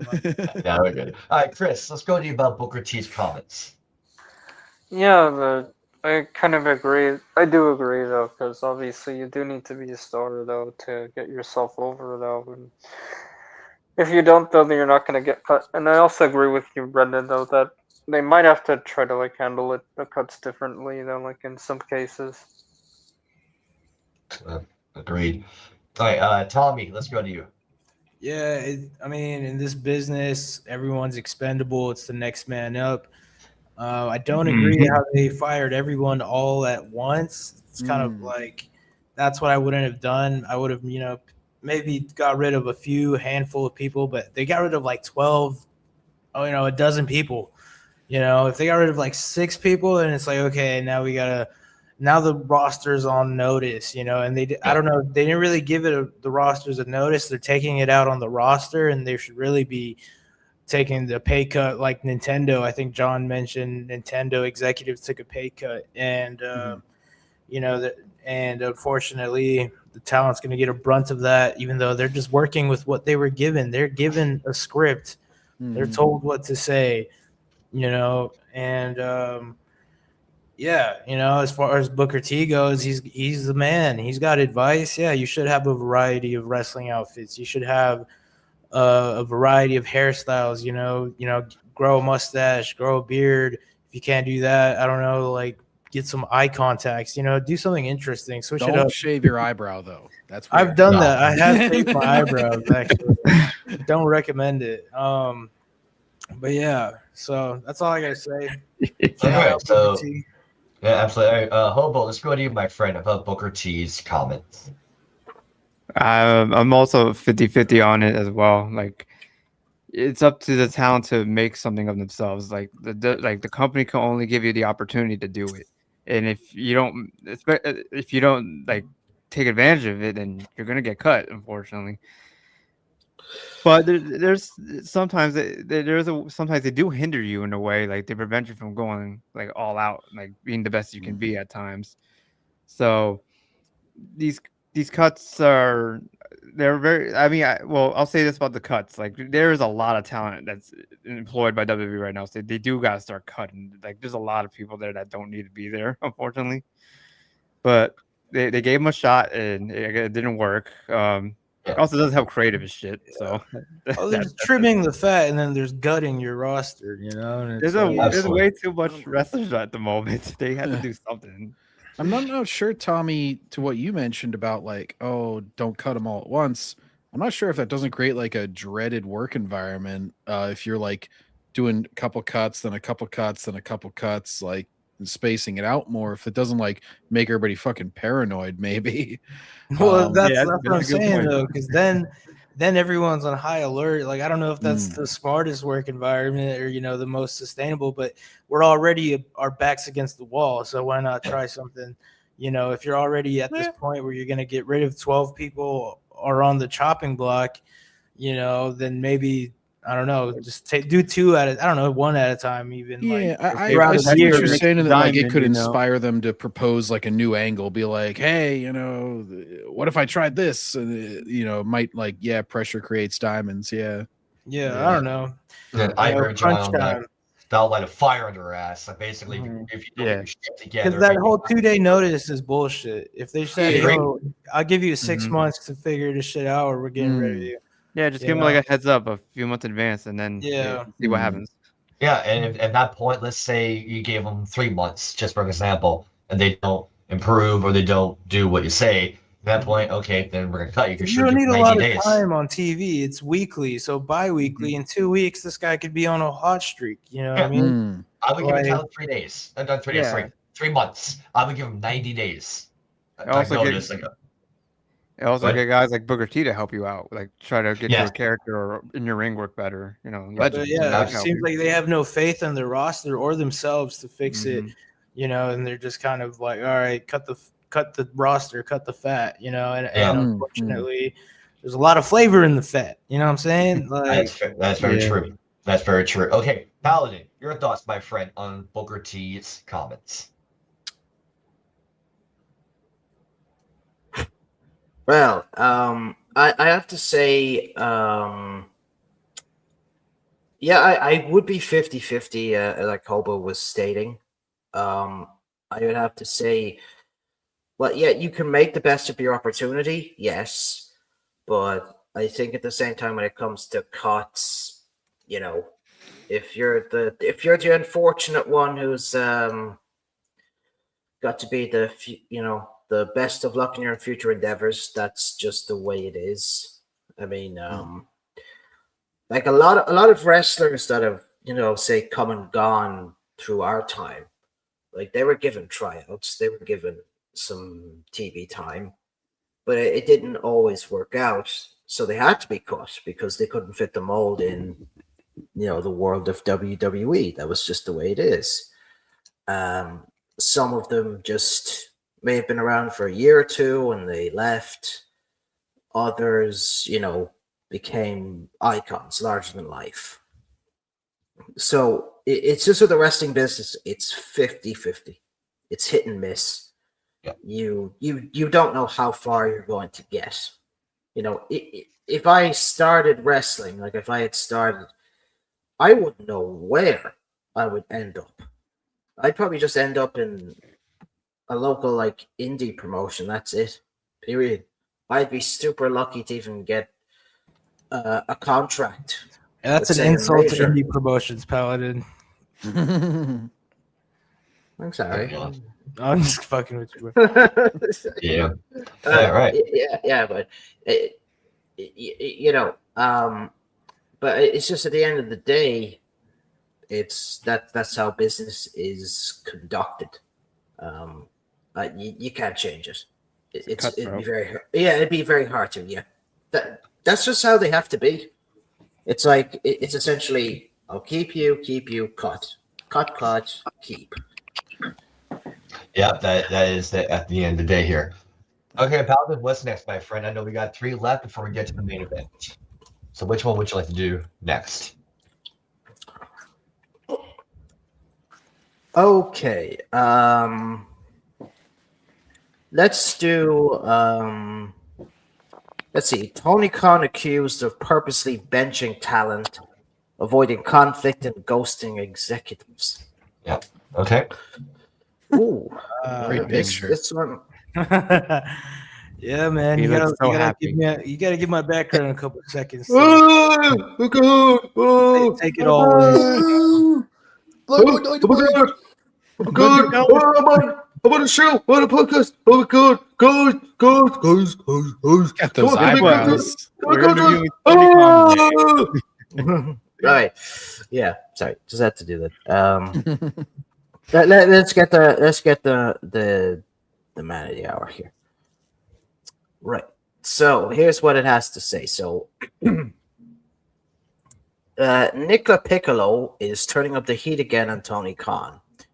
And this time the focus isn't just on business deals. It's how AEW is being run behind the scenes. So he was appearing on the BodySlam.net's podcast with Famous Davis, and here's what he had to say. Hello, Cheyenne. How you doing? Right. Okay. So he went on to state he is allergic to conflict to the point where where even if it's constructive criticism, he will ghost his own executives. If you try to tell him something that could help the show, he just says thank you, and he's very, very nice. And he just disappears for 3 weeks. He won't ever admit he's wrong. He won't ever accept responsibility, and he just digs his heels in, which is why he benches people for inordinate amounts of time. For all the paranoia that people try to put on me, his level of paranoia is through the roof. Very interesting. Yeah, this is very telling of Tony Khan and his very erratic behavior, because he can be so erratic with his behavior. I mean, I thought, okay, coming out of the interview he did with Vince Russo and the coach, that he'd learned something. I feel he did. The problem with him is that he just keeps having that habit of just, he'll take 2 steps forward, but then he falls back 6 steps. And if it is true that he has this sort of behavior, behind closed doors, well, that's just telling me I don't think he hasn't really learned too much. I think he's still developing. He's still developing. But again, I'm not there. Yeah. So, Exactly. Pretty Classy Lady said, I feel like that's strong because I've never really heard anything negative about him. That is true. I don't really hear too many negative comments about Tony. I mean, as a person, he sounds like someone you could have a drink with, could have a beer with. But again, she meant strange, not strong. Oh, meant strange. Oh, strange. So I feel like that's strange because never really heard anything negative about him. Yeah, that is very strange. That definitely that this is the first time I've even heard someone say, these kind of accusations. If this is true, or if it were to be true, my God, I think a lot of CM Punk called him a pussy or something, or he just wasn't like a good leader. Like he was trying to get at. Like, I think he's a little awkward. He might not be like boss material, but he's definitely a founder and like a solid piece. You need a guy who's got billions of dollars. You need his resources, but sometimes I think he when he's booking, and I don't watch a lot of AEW, so take my word with a grain of salt. But like from what I've seen at hey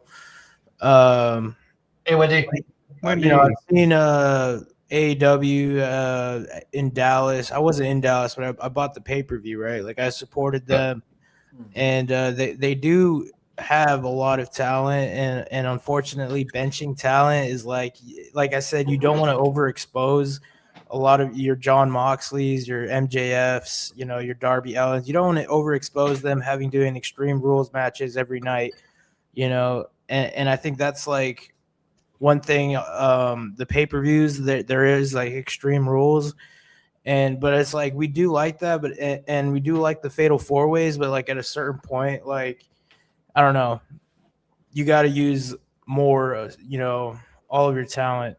But I don't know what the fuck I'm talking about. But look at Tony. Tony looks just like start and end every opinion with that, Tommy, and you'll never fail. You'll never fail, Tommy. You'll never fail. I don't really have like credentials to because I don't really watch AEW. But and like I just heard CM Punk didn't really get along there, and he felt like Tony didn't have a lot of control. So it's it could have been due to the fact that Tony was too much in love with cocaine, and Punk had his meth. And Punk was just like, "How dare you? How dare you take the white stuff, you pussy!" Look who just woke up. Look who just. Good morning, Slim Beauty. 7 p.m. Hey, asshole! Take my suggestions. Don't just say thank you. Hey, exactly. If you don't take them, I'm gonna break your face, pal. And from now on, I don't want to see any traces of your cocaine. I don't want to see any sugar around. The only thing you're gonna have is meth, crystal meth. That's all you'll ever have. Yo, get in here, Jerry. Yeah, I can just imagine how that. But I mean, I'd have to see it to believe it, to be honest. I mean, these are accusations again. And if these are the worst things, it's not that big of a deal. It's just because he's a celebrity and he's in the fucking news, Like this is kind of a nothing burger. If I don't know. It's not like he was harassing anyone or No. Vince McMahon headlines are a lot more dramatic, I think. Yeah, very true. For Tony Khan, this is how I get from this. He's a great guy, but he's a terrible boss and a terrible booker. Mm-hmm. Yeah, nothing against his character, just like that position to be, because a lot of people like his booking from what I hear, but then there's some times where they just like fall flat, and Well, Dan Housen told a story when he showed up on Elimination Chamber there that he was home for about a year and a half, and he was healthy. He was ready to work, and every time he would call the AEW office, a different person will answer every time, and they'll always tell him a different story. So if that's the truth, then I question some of his methods and his, tactics as a boss. But also at the same time, you don't really hear as a person him ghosting people and all this stuff. Yeah. You don't really hear a lot of these stories. Is this just a disgruntled? It's a disgruntled employee who leaked something and then they're running with it. Like you anonymous sources confirm. Yeah, but I do want to give Tony Khan props though. Like he has, when Dutch Mantel was in the hospital with his wife, Tony Khan donated a shit ton of money to help cover Dutch Mantel and his wife's medical bills. He helped AEW wrestler Angel when she was in the hospital with her terminal ALS. He paid for Will Ospreay's neck surgery. He's done a lot of good for his talent. So I'll forever put that over for him. But I'm kind of on Tommy's side on this. I think it's a nothing burger since there's not really a whole lot out there about Tony Khan doing this. So in my opinion, I just see as this guy who's supposed to be a lawyer, to my understanding, just disgruntled, in my opinion. Yeah. So let's see here, John. Let's go to you about this. It's not the MJFs, by the way. I don't think Oh, MJF's no. complaining. It's someone we don't really think about. Go ahead, John. Yeah, I don't really like the more vague a rumor is, the less that I pay attention to it as kind of a rule, both in source and in what it's saying. And it's kind of like, well, just vaguely like this happened. I mean, I guess they mentioned CM Punk, but it's like, oh, he does this thing, and it's like, and people have said, it's like, well, okay, you got to be more specific. What about those accusations of you having an addiction to jelly beans, or that Tommy could indeed be Jacob Fatu's love child? This is solid evidence. We have evidence. And the thing is, like, I acknowledge my tribal chief. Thing with that, Paladin, is that it's like, you know, you gotta stop attacking him. if you address it, then it's like, oh, it must be legitimate. They addressed it. No, And no, if you no. don't address Yeah. it, they're like, oh, he hasn't addressed it. Why hasn't he addressed it? Could there be truth behind it? It's like people who want to believe this will believe it. Well, They'll twist it either way. Well, I've always kind of followed this kind of line of logic from a comedy show that was made in Ireland, and it's the two most important lines that I have nowadays taken when it third comes world to like. country Ireland. I've heard of it. Tommy, Hey. just because it's Muslim doesn't mean it's third world. I'm sorry, my bad, bro. Every second. I don't want to smoke. Right. yeah, but the two lines that I took it again, sometimes comedies can be words of wisdom. So the character in the episode, he goes, everything in print is a lie, and never believe what you read. And I was just like, you know what? It still rings true today. You know, especially with something like this. I'm like, it's in digital print, but it could be still classed as a lie until it's actually confirmed, or someone said, yeah, Tony's a bit of a rude asshole. Yep. Right. Somebody's got to put their name on the line for me. Yeah. Like that's what it's like, you know, any Tom, Dick, or Jerry can come up with a rumor like this. Well, that's like what Becky Lynch was accusing somebody that in the higher ups that she had to have sex with somebody in the higher ups at WWE, or else she wouldn't get a push. But she didn't name any names, and so that turned out to be a nothing burger either. Because it's like, you know, it was a big deal because it was Becky Lynch saying this, but she didn't say any names. Nothing really happened as far as I'm aware of. They might have thrown it under the rug. This might be water under the bridge in a month, you know? That's very true. All right, so let's go to you about these accusations against Tony Khan there. It's I mean, there's probably some truth to it because like Tony Khan, especially in the early days, wasn't really a boss per se. He was more just a booker. Like pretty much, I think that's what he really wants to be, a booker, not a boss. Just do the creative part without telling people like being the boss, because like he's just not assertive enough really to be a boss. Like to be the boss, you can't take shit from nobody. So, but luckily, I think he is slowly learning that. Especially with the Vince Russo interview he did, like he is learning how to be more of a boss. Shout out the brand. Yeah, the brand. So I think there, like I said, I think in time he will become a better boss. Yeah, let's hope so, man. Let's hope so. Yeah, All right, AW needs it.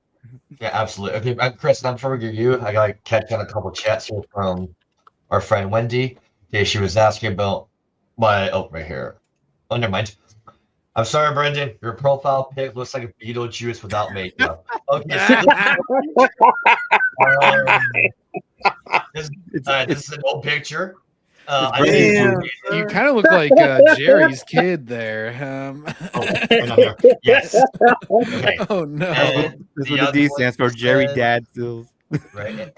And the other one, she says, "Hello, wait, Brenda, did I fix my show?" No, I got a computer now, Wendy. So this is now my 4th stream on the computer. I'm no longer using my phone. And once the Hurricanes got up 3-0 in round 2, he put up a Hurricanes poster there. Yeah, I did. I have my Ottawa one and my Carolina one. So fuck yeah, yes I did. All right, back to the show. All right, Chris, let's go to your thoughts on these Tony Khan allegations. Wait, what was he accused? First off, what was he accused of? Benching talent, and what else? What's the public sheet of the article? This is So yeah, that's what Tony Khan did. purposely benching talent, avoiding conflict, and ghosting executives. Yeah, it's kind of a little bit. Yeah, it's kind of a little bit strange though that that's happening though. Knowing like with Tony though, there's kind of like rarely things though that are being accused of for Tony though. So yeah, it's kind of strange. Yeah, like something doesn't meet the eye here. I think something's up here. The disgruntled employee. All right, Jerry, your thoughts, my friend, on these accusations against Tony Khan? There could be some truth to it. I mean, it's no secret Tony Khan ran a very loose ship. I mean, it's similar, same problem Ted Turner had when he took over WW. No one in middle management. Rest in peace. You know, Yeah. All right. I mean, yeah, you have, I mean, you're the boss, but you have to have people below you to help control what you own. Because even McMahon did that. I mean, he was the ultimate boss, but he did have people he would remotely listen to. And of course, unfortunately, one of them is his son-in-law. Yeah. The nose. Yep, 000 here. Okay. 000. Now, the next one here, we got another accusation that Tony Khan is being thrown at here. All right, so he is accused of leaking AEW contract talks to the Goblin during talent negotiations. Oh, God. So the same guy that did the other accusations, Nick Piccolo, is making one of his most direct claims yet about how information is out of all elite wrestling. He's pointing straight at Tony Khan. During an appearance on BodySlam.net's podcast with Famous Davis, LePiccolo walked through what he says he experienced firsthand while representing Miro during his exit from AEW. That's one thing. This Nick LePiccolo guy, he is a lawyer that has represented former AEW wrestlers. I forgot to mention that. He described being involved in settlement negotiations and having a clear view of how quickly private discussions were making their way into public reports. According to Piccolo, the timeline between internal conversations and media coverage was surprisingly short, even when talent tried to handle things quietly. This is what Nick had to say. I mean, look, well, this goes back, some of it's confidential. But, like, I was representing Miro when Miro, I got him out of AEW. And Miro's Rusev, you guys don't know. Yeah. And there was a settlement negotiation with AEW and with Tony's lawyers. And you know, by the way, I talked to a lot of AEW stars that ended up getting out after or before Miro did.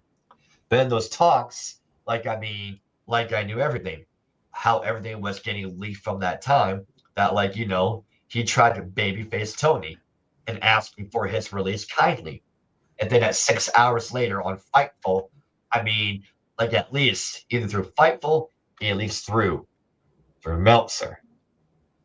And you know, the whole trap is that, like, Tony, again, is more Dave than Sean. Like, yeah, Dave gets worked by Tony often and doesn't like, right? But, like, it's just, it's like North Korea. It's like state news. So everything that's coming out now, okay, like they denied this. WBD denied this, or AEW denied it. Of course they denied it because, like, they were embarrassed. And, you know, the whole trap is that, like, Tony, again, it's more, oh, sorry, if I can scroll back up. Sorry about that. Okay, so I guess the comments. Wait, scroll back down. Yeah, look at that. So, who's that woman? I've never seen her before. Oh, that's Cindy Sweeney. So, I know. Yeah, the truth to the idea that AEW information is being funneled through select media outlets, versus being overstated from one side of the situation. Okay, I think this is true because we all know that Tony Khan, he is very close to Dave Meltzer. They probably these are two things I see how it happens. Number one, telegram, telephone, teleprompt, telewrestler. That's what Bruce Pritchard likes to say. So either Tony says something to one person and that person ran and told another person, or he directly told Dave, then Dave put it out there, then everyone else put it out there. So I see this being true because that has happened. How many times have we all seen, especially in AEW's camp, where we know they're in negotiation with the talent, and within a day or even less than a day, Dave's talking about so-and-so is negotiating with Tony Khan or they're in talks with him. So unfortunately, yeah, I think this is true. So I can see talent absolutely being frustrated and pissed off about this because that is confidential shit. But that's where I cannot really defend Tony on this. I got to knock him on that. So Jerry, I'm going to go to you next for this. About these accusations. Jerry? He's frozen. He's Yeah. he's so shocked with what he heard. Oh man, he's mogging us, bro. He's I aura. He's Yeah. aura farming. Yeah. All right. Jerry's back. Jerry's back. Go on. Well, there's since Fallon's here, might as well get him talking. No, I went with Jerry. Oh, Hey, Jerry. your thoughts on okay, these so I allegations? guess I'm Paladin now. Yeah. I don't know. I've been spending 2 years trapped in my apartment. Hi, I'm Oh, no. Paladin, by the way. Nice to meet Nice you to meet all. you. Nice to meet you. Your thoughts on these allegations that Tony Khan's now getting thrown out? And I agree Nothing with surprises Wendy me right here. anymore. Yeah, I agree with that emoji. Yeah, Thank you, Wendy.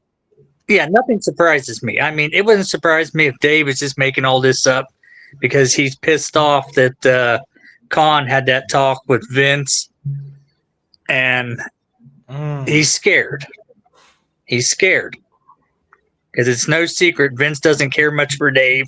I don't care much for the mouse part, so. That's for Dave. You want to Stone sound Cold effect? style. Yeah, save that for the main event. Sure. Thank you. Yeah. You'll be hearing that a lot when we get to the main event. All right, Chris, let's go to you, my friend. About these accusations that are now being thrown at Tony. Wait, say that again. Sorry, I was just distracted. Okay, let me go back to my. Chris. Okay, Wait, no. just reading my backgrounds of summary here. Yeah, Tony read summaries. I Khan gotta go accused back. of leaking AEW contract talks to Dave Meltzer during talent negotiations. Yeah, again, this is kind of strange though, like with Tony though. So, yeah, again, this is just weird. It's really bizarre. It really is. Hobo, how about you, my friend, of these allegations? Maybe they're full of shit or there's truth to them. Well, Tony Khan is has been known to be very close to Dave. He even admitted that on the Vince Russo interview, that he talks with him. So there could be some truth into this, and I wouldn't be surprised if Dave Meltzer would be asking for information like this from Tony, because Dave likes to he makes news content. I'm saying that with quotations right there because Dave sucks at his job. Oh shit. So it's a mixed bag for me. So I just can't really see Tony fully give him everything, but I do think he does give him some information. Yeah, that's very true. Okay, John, your thoughts on these accusations about Tony leaking information to the Goblin? This one I guess has a little bit more credibility, I suppose. But I don't really know the guy all that well. So it's hard to judge is this something he would do? It's I haven't followed him as long as you guys have. I could certainly see obviously Meltzer's been around this business a long time and knows nothing. Unfortunately, true.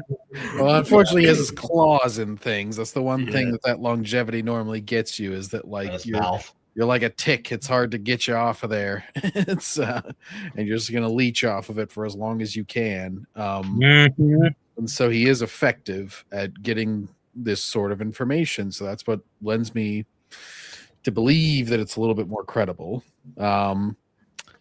Yeah, I mean that's obviously super lame if he did that. I don't know why he would, because it's only going to hurt his own thing and make his own days more limited. But you know, Absolutely. It's a little bit strange. Also, Wendy, this is for you. There's the profile pic again. Take care, Wendy. Have a good day. Yeah, enjoy the night, Wendy. John.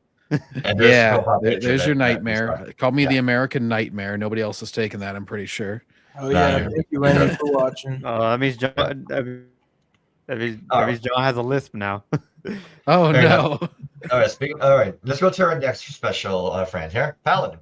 Your thoughts on these allegations that Tony Khan's leaking information to the Goblin? Oh boy. Well, I think I know what the Goblin say. Well, technically speaking, I don't really get all of the information per se. Yeah, I could maybe a small percentage chance that I could get it. Or maybe, I'm just giving Tony a quick little play of pocket hockey just so I get the extra bits.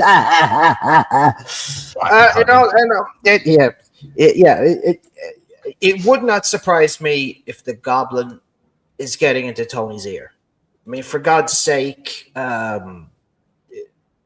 we saw him on that piece of paper that we reviewed. Like it said that he was on the payroll. If this is true, then again, Dave is going to take another L. He does not have a leg to stand on, and then he could triple down. And he's going to cope real hard about this. He'll just go on a coping rampage because that's all he has is cope. And then he just gets into random Twitter fights then with people because, well, he's an old man and he's probably getting into his paranoia stage where he thinks everyone's out to get him. He's an old man screaming at the How sky old right is now. he, by the way? He's 60. He's older than Vince, so he's 66 right now. How the fuck does Vince look better than him? Vince Russo. I was like, Vince McMahon's older than No, that. no. We're talking about our Vince here. Yeah, Okay, gotcha. I was thinking Vince McMahon for some reason. Yeah, no, we're talking about our Vince here. Well, Vince looks good and in good shape too. So. No, absolutely. All right, Tommy. Thoughts Yeah. on these accusations that Tony Yeah. Khan is leaking shit to the Goblin? It's unfortunate because I don't think Dave Meltzer has any room to be in a fucking negotiating room, having decisions on some of these people's livelihoods.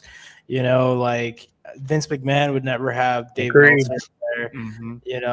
Like a person who has confidence in the decisions they're making doesn't need someone else's advice, especially not Dave fucking Meltzer's. And I agree with John. I'm kind of elementary to Dave Meltzer's hottest takes, but I know he did say Andre and Hulk was -4 stars. So that just kind of let me know, sometimes you just need to hear somebody's quote, and he's quoted saying that, and I guess he revised that later on, and he said, oh, it was a -4. It's actually like a -1 or something, and it's like, wow, bro, really? Like he doubled down on bad takes is what I got out of that. So I don't know what the fuck this guy Just is get ready for the thinking. tweets. Is Just he get ready. trolling? Is he rage baiting before it was cool? Like I don't know. What the fuck. He's just a fucking idiot. Just get ready He for the main recently said in response to the Hogan doc, he's Wait, like, "Oh yeah, he's I might definitely a have top wait, 6 wait. wrestler." I might have Yeah, that he's tweet. always in these documentaries and shit. Like the guy's in the industry, so like obviously he's friends with these people. Like I don't know. Hmm. Well, Yes, we this is how went serious over the Hogan tweets. This is how serious he was back in the day. Wrestlers made fun of his ass. Yeah, like I believe it. I forgot who it was. I was Bruce Pritchard or somebody said like Howard Finkel would tell them what Meltzer was saying, the dirt she is, and everyone in the WWF locker room back then would make fun of him. I get shit wrong, but don't worry, I got some goodies. We're not quite there yet. So Paladin, before we get to the main event, you go ahead and present the last one here. Yep. Can do. So, I gotta get the tweets ready here. What's the next one? Yeah. It's the Kevin Nash one. So Kevin Nash says TKO doesn't show appreciation for WWE legends like Steve Austin and The Undertaker. Okay. Well, let's see what Mr. had to say. Well, I'd stop drinking, but what? Where am I, man? Where the hell am I? Yeah, he doesn't know where he is at this stage of his life. Right, so Kevin Nash didn't hold back when talking about how WWE legends are treated today, making it clear his biggest issue isn't the product, it's what he sees as a lack of appreciation for the stars who built the company. So on his podcast, Click This, he reflected on the WrestleMania 42 weekend and the changes he believes have happened since the WWE went under TKO leadership. So, so let's just read what he had to say. So, I'm not stupid.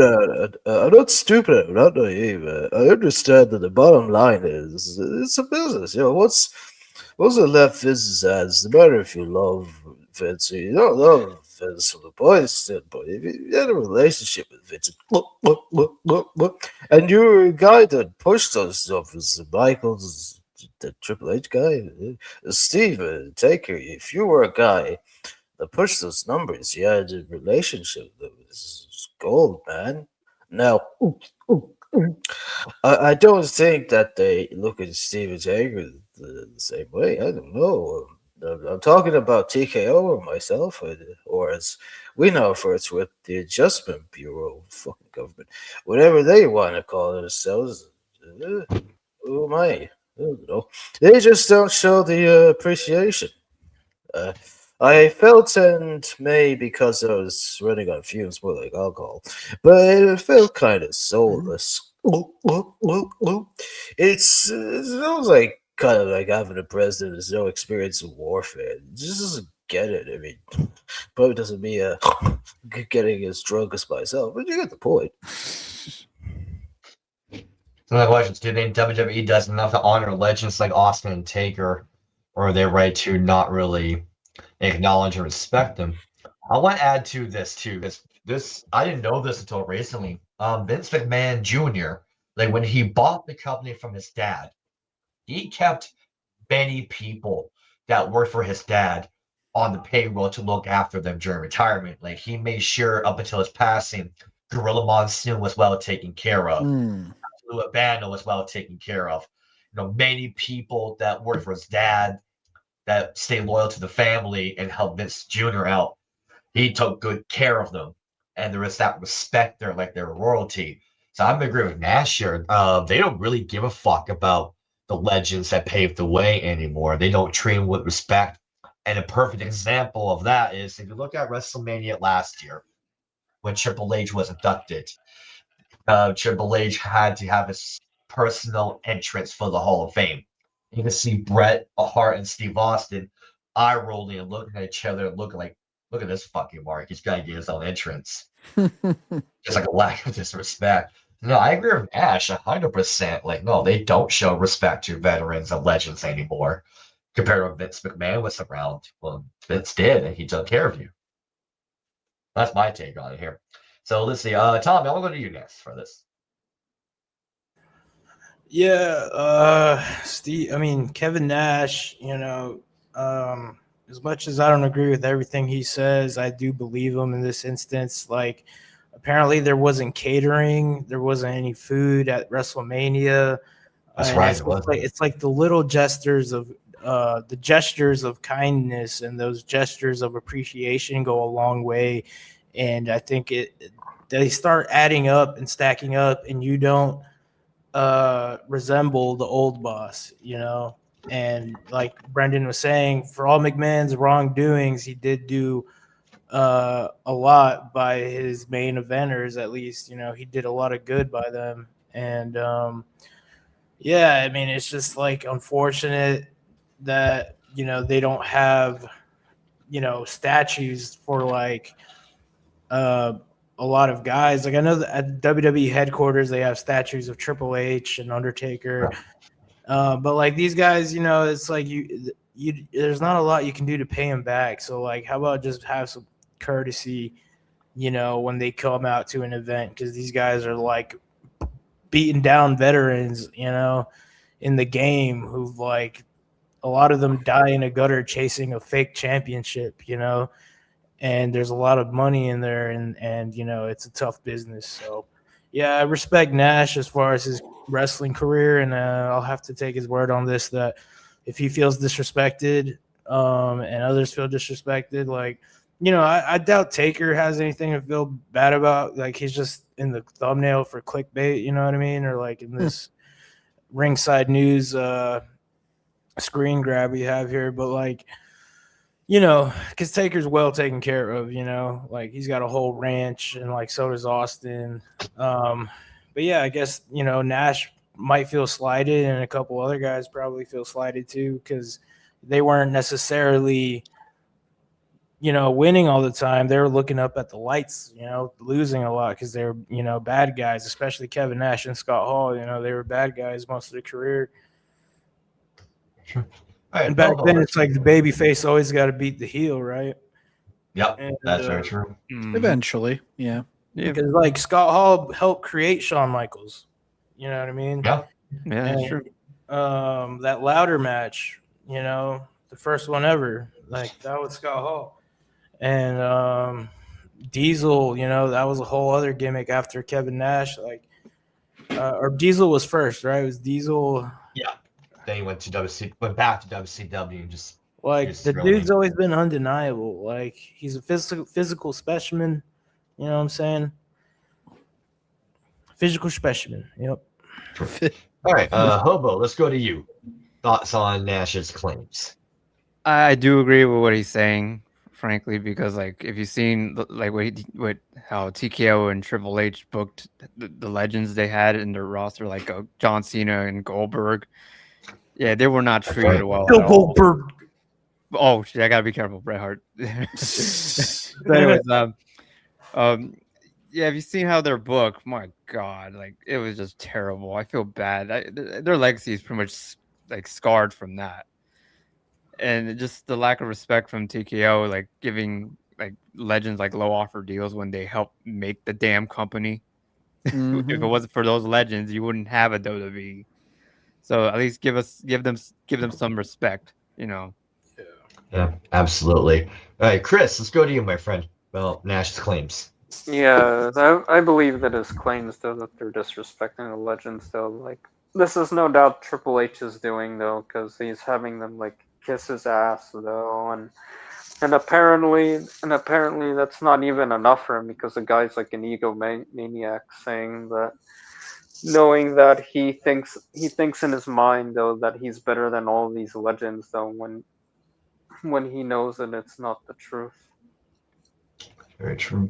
All right, Paladin, your thoughts on Kevin Nash's claims? Well, I suppose for me, it's very hard to say where I stand with what Kevin Nash was talking about. Like, I think we do show appreciation for Austin and The Undertaker. Like, this is like this particular, 30 years ago, was a big year for Steve Austin. This is how he became Stone Cold. And, they always add a lot of his matches. Like there's 316 Day for him. There's things for like The Undertaker still. There's still so much out there. I would say that they're still being respected to this very day. I don't think that's changed, in my opinion. If it has, well, then I'm very shocked. If not, then it seems everything's smooth sailing. All right, John. Oh, go ahead, Tommy. before John jumps in there, like Flair was saying they should roll out a red carpet for me every time.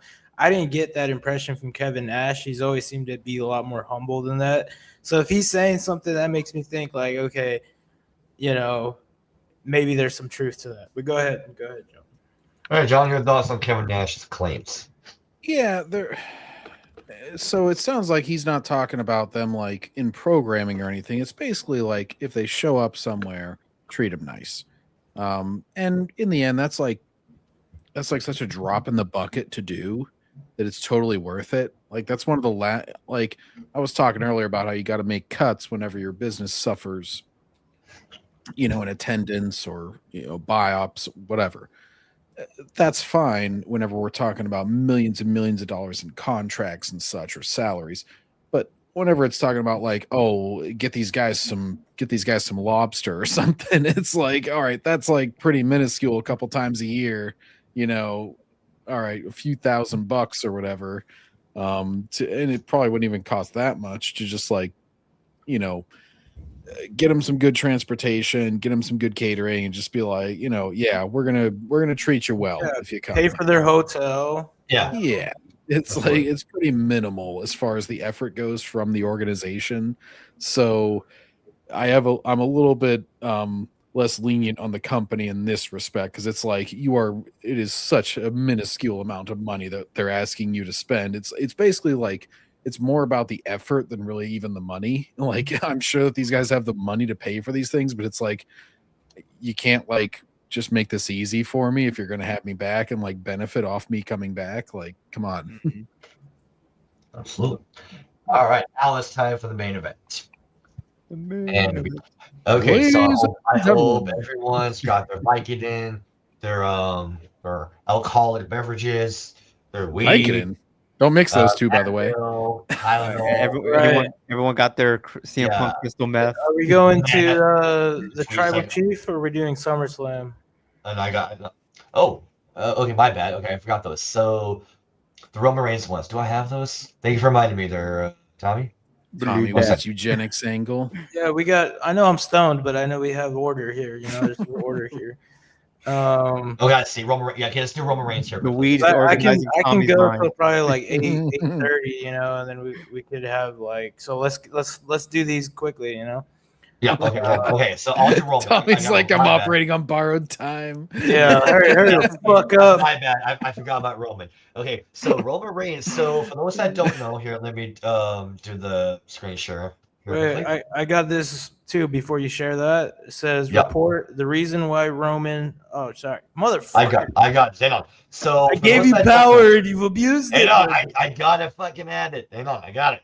So for those that don't know, Roman was originally advertised to be on Raw for the entire month of May and then the entire month of June when they were doing the European dates for the Clash of Italy. All of a sudden, that got pulled. Like Roman will not be showing up at any other European dates. So the No DQ here did a report why Roman's not coming to Raw in June of this year. So the report is, according to F4W Online from the Goblin, regarding Roman Reigns being pulled from June TV dates that were announced, the reason we were told that he's not going to be on the Saudi Arabia pay-per-view Night of Champions, and thus there was no reason to do the TV's building that show. If he loses the title next week, of course, that would be a change, and there'd be more to the story if he retains. That's probably all it is. But Reigns is no longer scheduled for any televised shows in June. Okay, if this is true, this is big. So Roman is the one guy that's like protesting and going to Saudi Arabia during the timing of it. So he probably told like, I'm not going. I don't want to go. And him like putting his foot down and kind of using his power card to tell that to them, they probably thought, oh shit, okay. Then what's the point of having him? He's not going to come to Saudi Arabia. So I think Roman is like just not happy with people behind the scenes, especially if he's speaking up like this. So Hobo, let's go to you first about the reason why Roman would not be showing up on Raw at all in June. Well, You know, he has that right. I mean, he's the main, he's the big star. They rely on him, so he could do whatever he wants. Frankly, with the contract he has, and I don't think he likes backstage right now because like they look at the last year. Last year he was booked like very terribly, man.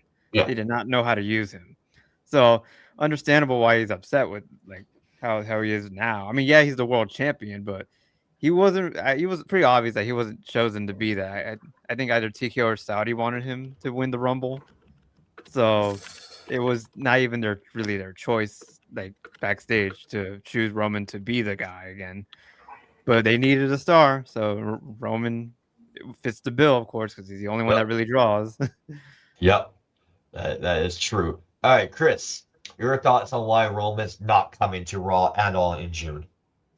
Yeah, I could probably piggyback off of Hobo though. It's exactly because like the stuff like what happened with Saudi as well as like the stuff happening backstage though. Like yeah, because like you know like with Roman though, like he's like the year before though, like he's screwed though. He was Triple H screwed him though, like with the booking and such though. And that's kind of like also the reason why he's not going though, because like the booking is shit though. So from Triple H. All right, Tommy, let's go to you. Thoughts why Roman's not coming to Raw at all in June? Yeah, I think they're punishing him because he opted out to go to Saudi Arabia. So they're like, okay, you don't want to go to Saudi, well then you probably shouldn't go to this, and that. You know, like I don't know if it's a punishment or if it's just like, you know. Like, who knows what's going on there? You know, we're not backstage. We're not Roman. I know he's grateful for the WWE because they did make him and they pushed him a lot. But, like, we're at this stalemate point where it's like, he's the veteran now. Someone's got to be chasing him. If anyone, it should be Oba Femi chasing Roman, and they should take on each other at SummerSlam, and Oba should win there. But like, if Roman's going to be missing dates, then you can't really book that. You could just book it, fuck it, fantasy match, veteran versus the young lion, as Jerry would say. So, let me read this topic again. Wait, hold on, my bad. Okay. The reason why Roman Reigns has been pulled from WWE Raw appearances in June of 2026. So, yeah, I don't know if this is punishment for not going to Saudi, for opting out. Obviously, there's a big conflict with the United States and Iran. And Roman Reigns, like, I don't know what his political views are, and I'm not trying to get political, but I know he's a little more conservative than, like, liberal. And I'm not going to, don't quote me on that. But, like, I just know that he's, like, a Catholic. He's a Republican as far as what I've heard.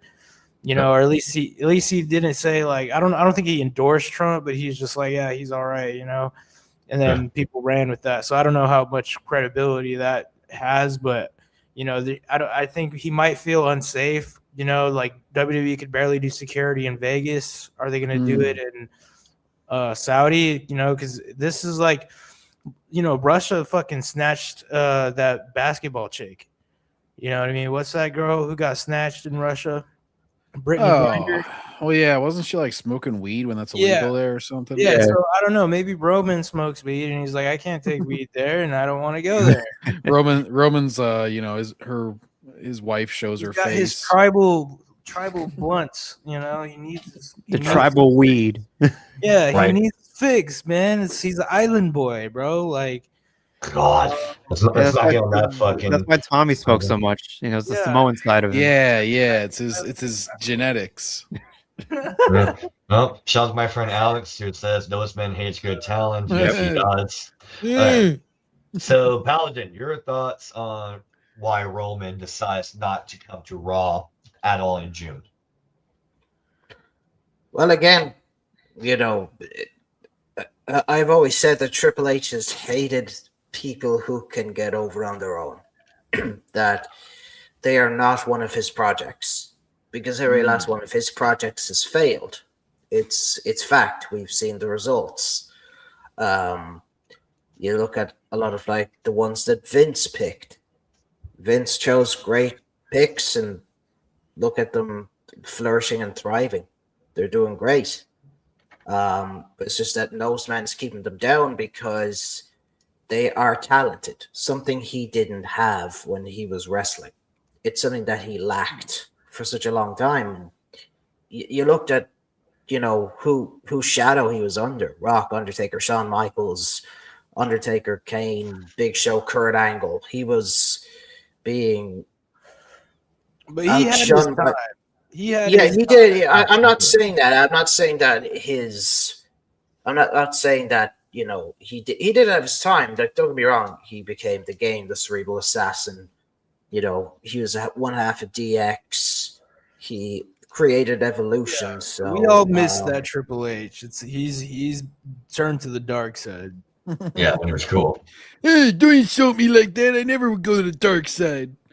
Yeah, but the only problem was that I would talk for 20 minutes of bubble chubbo. I might even go through my mail and it says, "Dude, Triple H, you're the coolest. Yeah, the thing. Look how cool you are." I'd say that he's always been on the dark side though, like Triple H though, because obviously, like he's jealous. You of, like, you know too much, Chris. They're gonna get the dirt in you. I'll fix you. The difference is now he has power, because before he was Yeah. just like the gimmick, the authority. He Mhm. was just kind of like a general manager. Like, I don't really know like officially what he was doing, but now he really has power. So now it's like he gets heat because you're the guy saying yes or no to all this garbage we're fucking consuming. Well, You know? Triple H can't be on the dark side. He hates everything dark. But he has always been like a heel.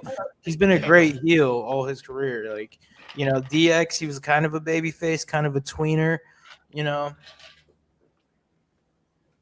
because he would beat up bad guys and good guys. Like Triple H was an ass kicker.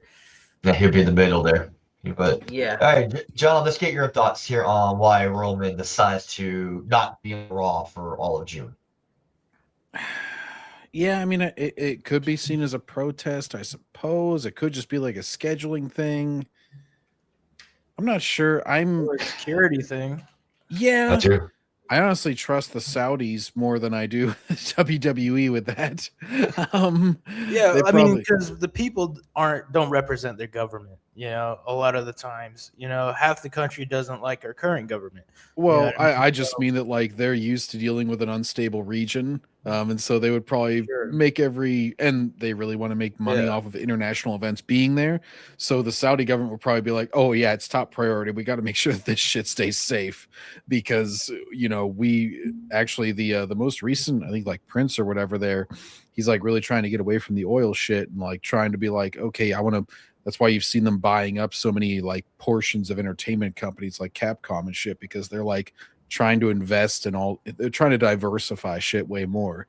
And so like WWE would go right along with that, and so an incident happening there would be disastrous for anything taking place there in the future. And given how much they have invested in just trying to become sort of a pop culture hub, that would be really bad for them. So Yeah. I trust them in the respect that it is important for them and they would prioritize the security, whereas like WWE's like cheaping out sort of more. Right, cutting corners. Yeah, they got that oil money and they're willing to invest it in like trying to make more money. And So- I forgot who said it, but someone mentioned that the war zone is like way further up north than like where Saudi Arabia is or something. Well, like, so Saudi Oh, Arabia is a John big last week. country. Yeah, I was saying like Saudi Arabia, north to south, is huge. They got like a huge desert in the middle, and so yeah, where are they um, going, to Qatar or somewhere? I don't know what city they're going to. I'm not familiar with- Oh, I forget where the I wanted to say that the stadium that they're having this in, I thought it was along the Red Sea, which is in like the southern area. I don't think it's along like the most conflicted areas. And so that would be very beneficial, because if they're worried about like, Iran's going to send out some drone or something, for it to make its way across an entire country is a little bit tougher than like we're going to strike the northern coast of a country. And by a little tougher, I mean like substantially tougher. Like that would be exponentially crazier to pull off.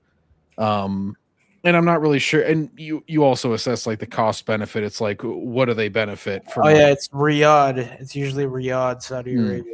Okay, I pronounced it wrong. I was way That off. was the Royal Rumble. in 2026. Okay. That's where Night Champions is going. Yeah.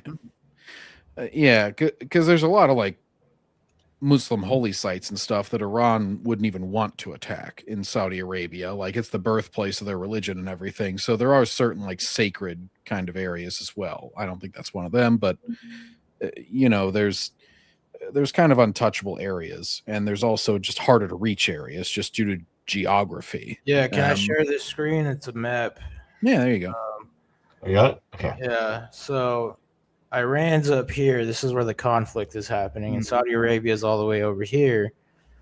Right across the And, across the one waterway. Yeah, Riyadh is right there. Okay. Yeah. Gotcha. Well, Yep. zoom out a little more. Okay, so it's like middle of the country. So yeah, it's not along Right, the northern yeah. coast, it's not along the southern coast, but Central of it. yeah, it's still a lot more area if you're. And there's talking Qatar, and then there's Yeah, Dubai. yeah.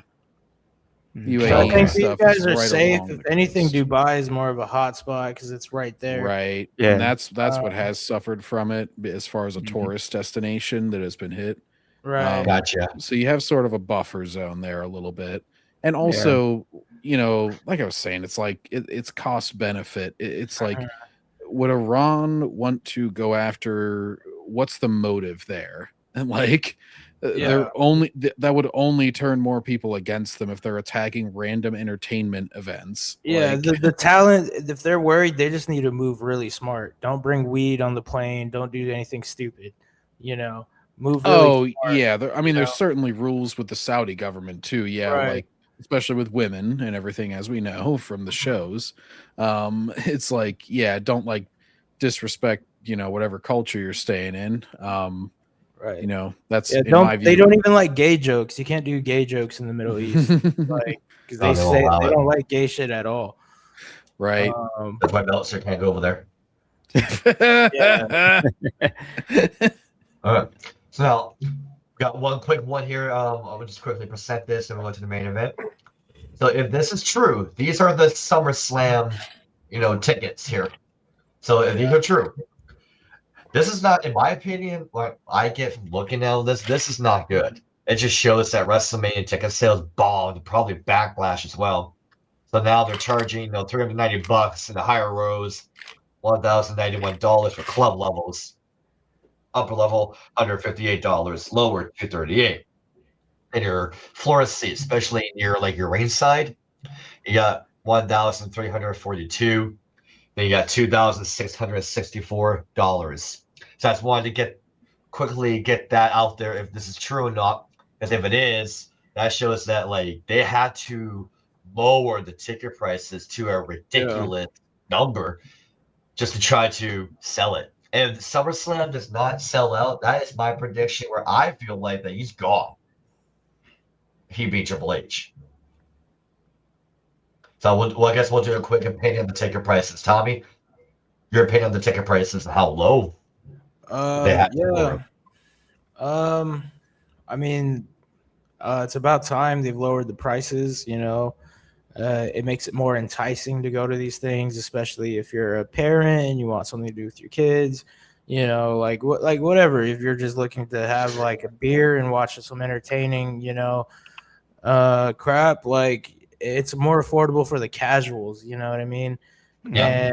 And the diehard fans, but like a lot of the diehard fans are turning away already. So I don't know if this fixes everything, but it's a start, I guess. You think it's a step in the right direction? I'll ask you that then. Yeah, definitely a step in the right direction. I don't know how much it'll actually work because like the product is cold, like you said. Something fire needs to happen. Right now it's dull, it's lame. You got heat with Obafemi, though, so don't fuck that up. And like maybe he's a draw in the next 10 years. For you'll have Obafemi versus I don't know. That we'll have to wait. Yeah, we need another guy to rival Oba. Who's going to rival Oba for the next 10 years? I don't know. Because you don't want to overexpose Oba. No, you want to protect that guy at all costs. Hobo, your thoughts on these ticket prices for SummerSlam, if they're in fact are true? That's a good start. Like, we do need more people in the and the audience to watch this product. So lowering the price would do well. And also, like, you won't get ripped off as much like before, where you had to sell your house to freaking get a ticket into these events. So like, yeah, this is a good start. Very good start. I think they should lower it a little more, though. Frankly, to be That's honest. true. Yeah, but rows 11 to 15 start at $1,342. Rows 4 to 6 jump to $2,664. Those are the Yeah. floor seats. So I mean, like, it's not like 10 grand, which is great. You know, like $1,300, 11 to 15. Those are pretty good seats. You know, and like, yeah, a lot of people don't have an extra $500, so like you could get the upper levels. You know, start at 158, and then the lower rows go to 238. Like, you know, that's affordable. It's not like it's still fucking expensive. You know, like you could go to a club for like $20. You know what I mean, or whatever. Yeah. If it's what you're looking for, if it's something you want to do with your family, then that can add up. You know, because if you bring in a family of 5, then you don't really, you know, then that's like $5-6 grand. You know what I mean, with taxes, like. That shit adds up, so it still needs to be lowered, you know, for the common dudes. Like, we were watching old film, and we were talking about how all the people in the crowds were just common people. You didn't see, you know, the same old millionaires in the front row, and like, you know. So yeah. Good point. But Paladin, let's go to you. Your thoughts on these ticket prices, if they are true? Think it's a step in the right direction? That's to be. I mean, for God's sake, they need to be affordable. You know, I think they've learned their lesson from WrestleMania. I mean, we got like some of the ticket prices were like taking out a mortgage, like literally taking out a mortgage. You know, and you know, Brendan and I have said on record that if you bought a ticket to that event, you deserve to be bankrupt, and you're part of the problem. So we're always going to stick by that statement. We're always going to stick by that. Oh, yeah. But if this is true and they decide to lower ticket prices like this, it is a step in the right direction, I feel, because then they could somehow, you know, get enough butts in the seats, you know, come SummerSlam. But like, the big key factor is, do they have draws? Will they have something within the next 3 months that people will want to see, you know, heading into SummerSlam? Yeah, do they deserve your money right now? Yeah. Like, No, they don't. Right. Like right now, they would really have to start building up people for the whole of May, June, and July. By the time we get to, you know, August the 1st, right, we have something we can enjoy and that it deserves our money. But obviously, with how creative is and how the writers are and how the booking is done, 2 words come to mind: fat chance. That's very true. All right, John, let's go to you. Thoughts on these SummerSlam ticket prices, if they are true? Well, I mean, obviously, yeah, step in the right direction, and also an indication of the business that they are seeing. They're never going to admit that things are going badly, but reducing prices does show that, in that it either shows that you made a bad decision or that the demand is going down. Because if demand kept going up, guess what? Those prices would keep going up. They would see what they could get away with. They would be like, oh, let's keep going higher until we see finally an ebb in demand, or we'll just stop here. Didn't happen. It's going down. All right. I do have to say, like, this is not only a WWE problem as far as the high price tickets. I know Vince McMahon, that was always a big thing for him, reportedly, was that he was always about trying to get the common person being able to get a seat even at WrestleMania and everything, and how he wanted, like, the family to be able to come there and everything. And so maybe you've lost a little bit of that notion with the new leadership, with more corporate kind of leadership rather than a more of a singular vision. As far as the thing is, it takes away from the moment, especially in wrestling, where the crowd makes so many matches, so many of the classic matches, it's based on crowd feedback. Obviously, WrestleMania 18 is the easiest example. You want to have passionate fans in there. You don't just want fans filling the seats. You want people who are into that thing because it adds to the product for everybody watching on TV even. And so you don't want a bunch of millionaires sitting on their hands or playing on their phones and being like, because that's what we get at NBA games.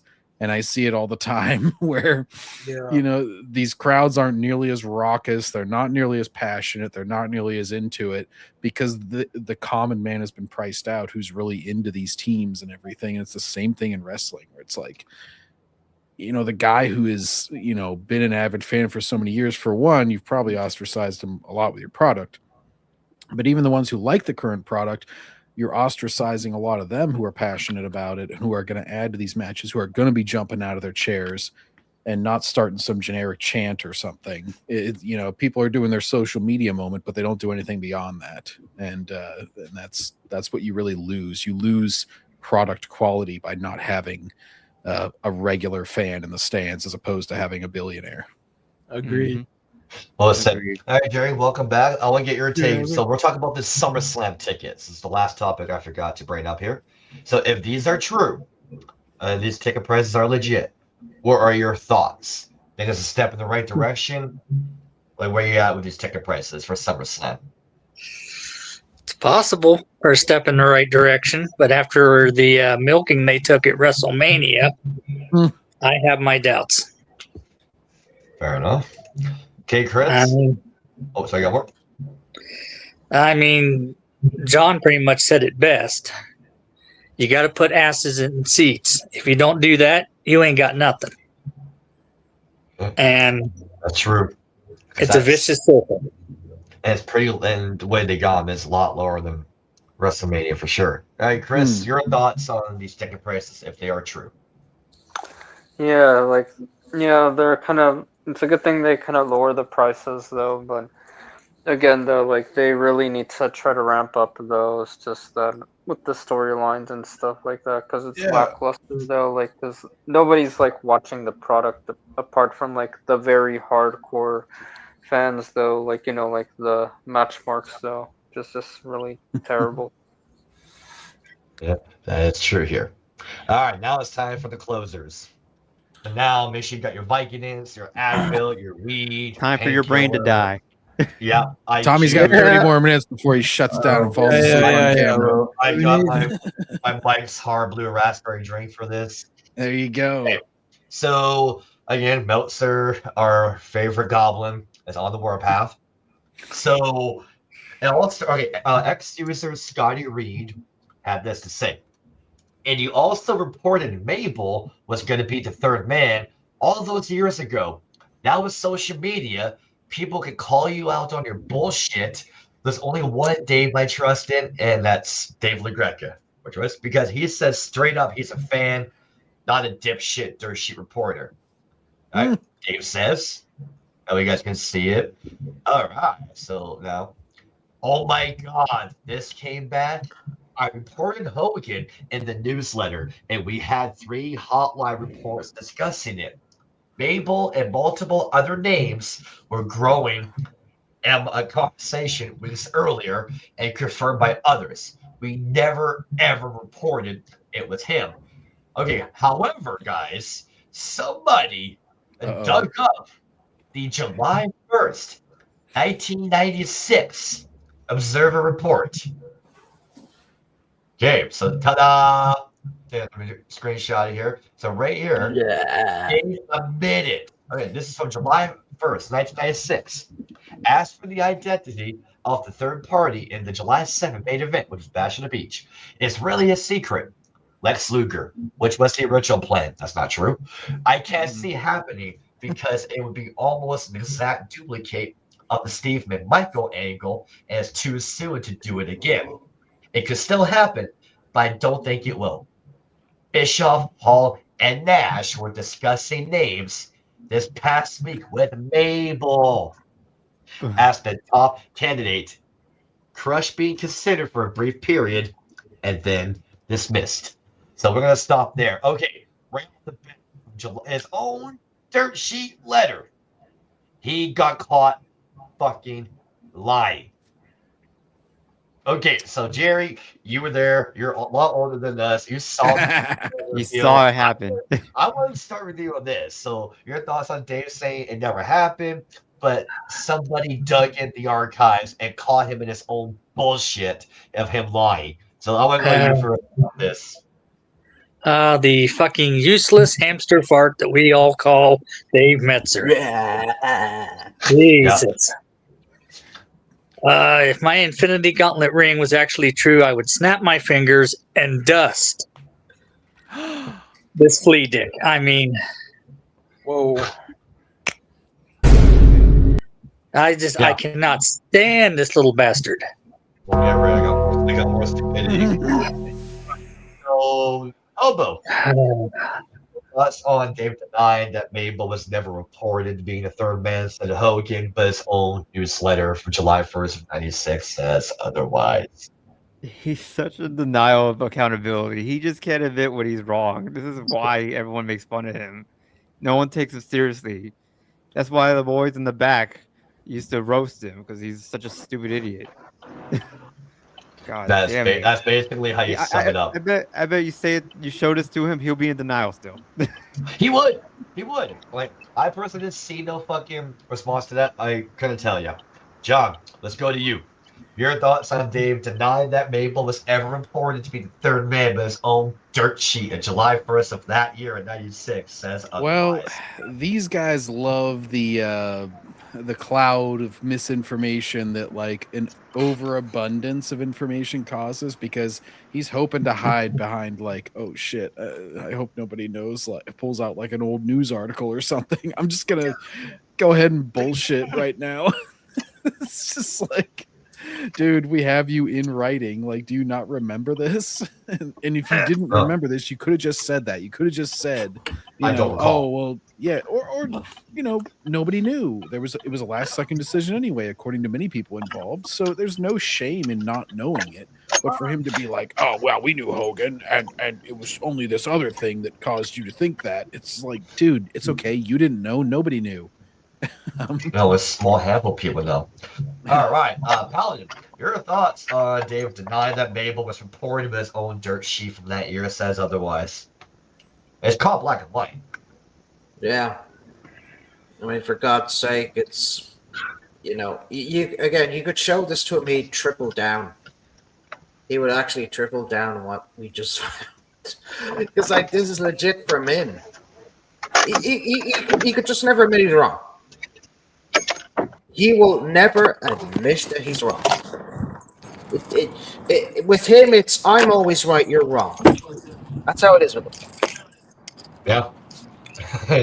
Tommy, your thoughts on him saying Mabel was never reported to be the third man, but it's all fucking dirt sheet says otherwise. Me think something wrong, man. Me thinks Dave Meltzer bad man. Me no like Dave Meltzer. Dave Meltzer make big bomb clot. Thank you, little Jacob. Yeah. Tommy's mind is in Samoa at the moment. that just sums it up. Okay, Chris, let's go to you, man. Thoughts on Meltzer Magoo denying that Mabel was ever reported to be the third man, but his own dirt sheet says otherwise. This is obvious that he is caught lying though, like in his own bullshit though. Yeah, like Hobo said though, like it's no wonder though why nobody takes him seriously. Okay, Justin, to fill you in here, before I go to the next tweet. So someone is giving Meltzer shit that he was wrong about Mabel being the third man and not Hogan. Meltzer denied it, that he ever reported it. That someone dug in through the archives and found that July 1st, 1996, where Dave reported Mabel was going to be the third man, or he was at least discussed. So your thoughts on him getting caught in his own lie? When has Mr. Meltzer ever been right? That's true. That's enough said.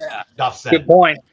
Brother. Yeah. Yep. Okay, now this next one's not from Dave, but I had to put this jackass on clown here. Okay. Yeah.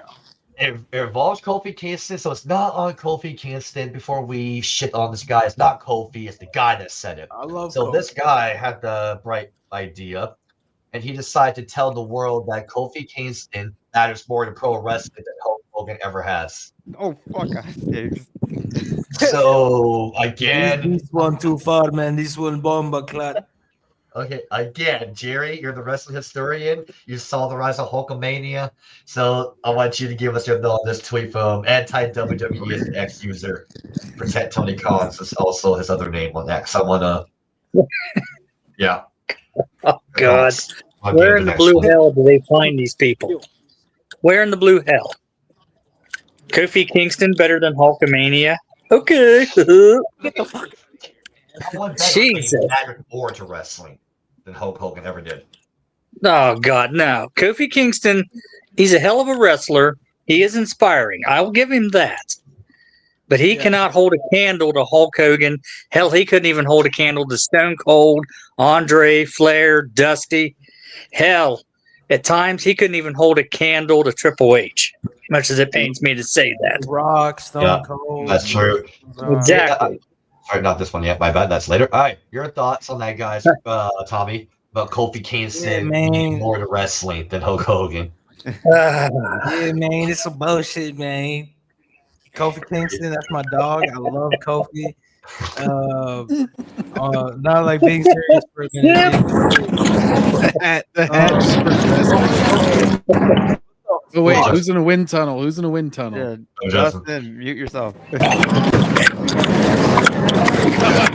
Oh my Yeah, god! I got it. I had to mute it. It was too loud. Okay, go, Tommy. Thank you.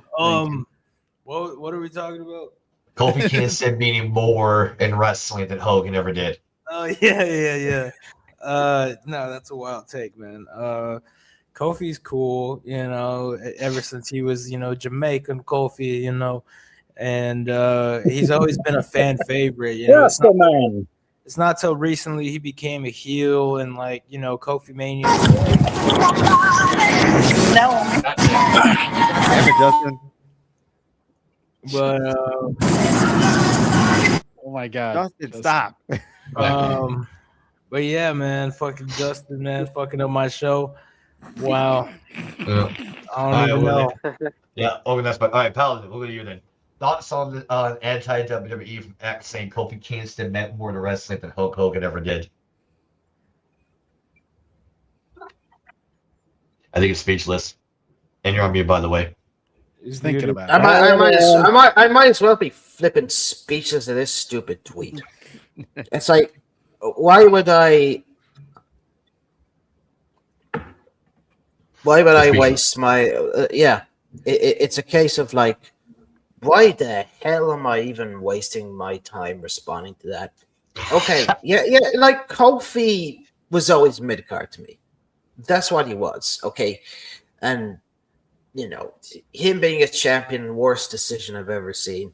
I love to see him get squashed though by Lesnar. I always love putting that match on replay. You just you get your popcorn, your soda. It'll be like the best 9 seconds of your life. Or just like,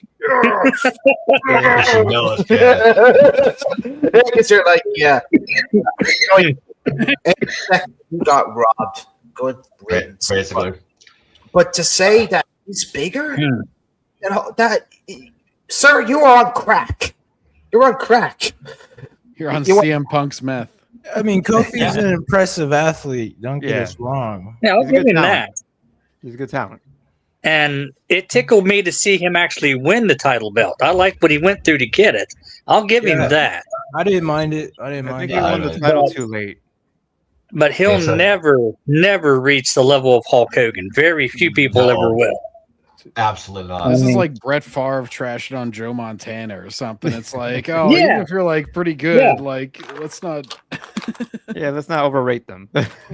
All right, so now we're gonna go to the next one that's gonna make you hate your life. Well, let me tell you something, brother. Whenever this guy came in with his trash talking, I had felt like I had to wrap the 24-inch pythons around his throat to make him shut up. And I said, "What are you gonna do when Hulk's ghost runs wild on you in the afterlife, brother?" Get him, Hulk. Hit him with that.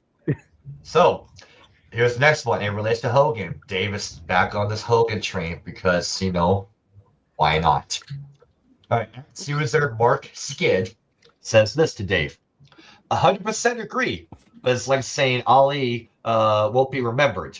Hogan will be remembered due to changes. Think social media, television changes, repeats, etc. I've been harsh on Dave Meltzer, but I'm a wrestling fan and feel attacked when Hogan is slated. Okay, Dave says, and apparently this is facts according to Dave Meltzer. He will be remembered 40 years from now, anywhere as much as Santo in Mexico is today. He will be remembered much more than Gorgeous George or Londo's were 40 years after their deaths. Hogan in the U.S. in 2066 versus Ricky Tozen in Japan in 2003. No. Holy shit. Jesus okay. Christ. So, again, Jerry, I gotta go to you because you're the wrestling historian. So, how about the balls of him saying Hogan's not gonna remember it in 2066? God. Why does everybody got to piss me off? Especially this fucker. I mean, Jesus. What the hell, Dave? Are you that damn jealous? I mean, are you that big of a flea dick? You just can't you can't even hold a candle to Hogan. Let alone, hell, you couldn't even hold a candle to the next best journalist that there is. I mean, hell, you're no Jim Ross. You're no Golden Soley. You're no Tony Schiavone. Who am I forgetting? Joey Styles. Yeah, Joey Styles. Mike Tenay. Mike Tenay. Yeah, Mike Tenay. And I mean, hell, look at Bill Adapter. He created Pro Wrestling Illustrated. He's going to be forever remembered. And where's Dave going to be? Well, he probably can't mention that on YouTube, so I'll behave myself. Sure. He'll be a retirement home with his boyfriend. Yeah. All right, Hobo. What about you? Thoughts on Meltzer Magoo saying that Hulk Hogan will not be remembered as much as Santos and Londo's in 40 years from now? I barely know of Santos or Ricky Dozen, man. Like, they're only popular in their country. Yeah, whatever his name is. This is how I barely know about Hogan. I knew about him, and I really didn't grow up on Hogan. I watched the Attitude Era, and I even know of Hogan. So it just shows that how freaking stupid he is and how angry he is that his favorites aren't as iconic as the Immortal Hulk Hogan. There's a reason why he's called the Immortal Hulk Hogan. He's known in every country. Even my family who don't know about wrestling, they know about Hogan. Exactly. Okay, Chris, let's go to you. Yeah, and I agree to that though. Like with Hogan, he's like well known all around the world though. Like again, it's a case of Meltzer though, like lying out of his ass though, and also jealous though that one of his favorites isn't the draw though, as opposed to a worldwide phenomena as Hulk Hogan though. Like you could tell everybody across the street though. Hell, even like my family know who Hulk Hogan is. Oh, they didn't know Ricky Dozen? Nope. You guys are out of touch. He's gonna be upset about that. He's gonna you're out of touch. You're out of touch. You're not a wrestling fan. Okay, Paladin. Thoughts on Meltzer saying Hogan is not going to be remembered 40 years from now? There was a reason why Hogan said Hulkamania will live forever. And it does. It lives forever.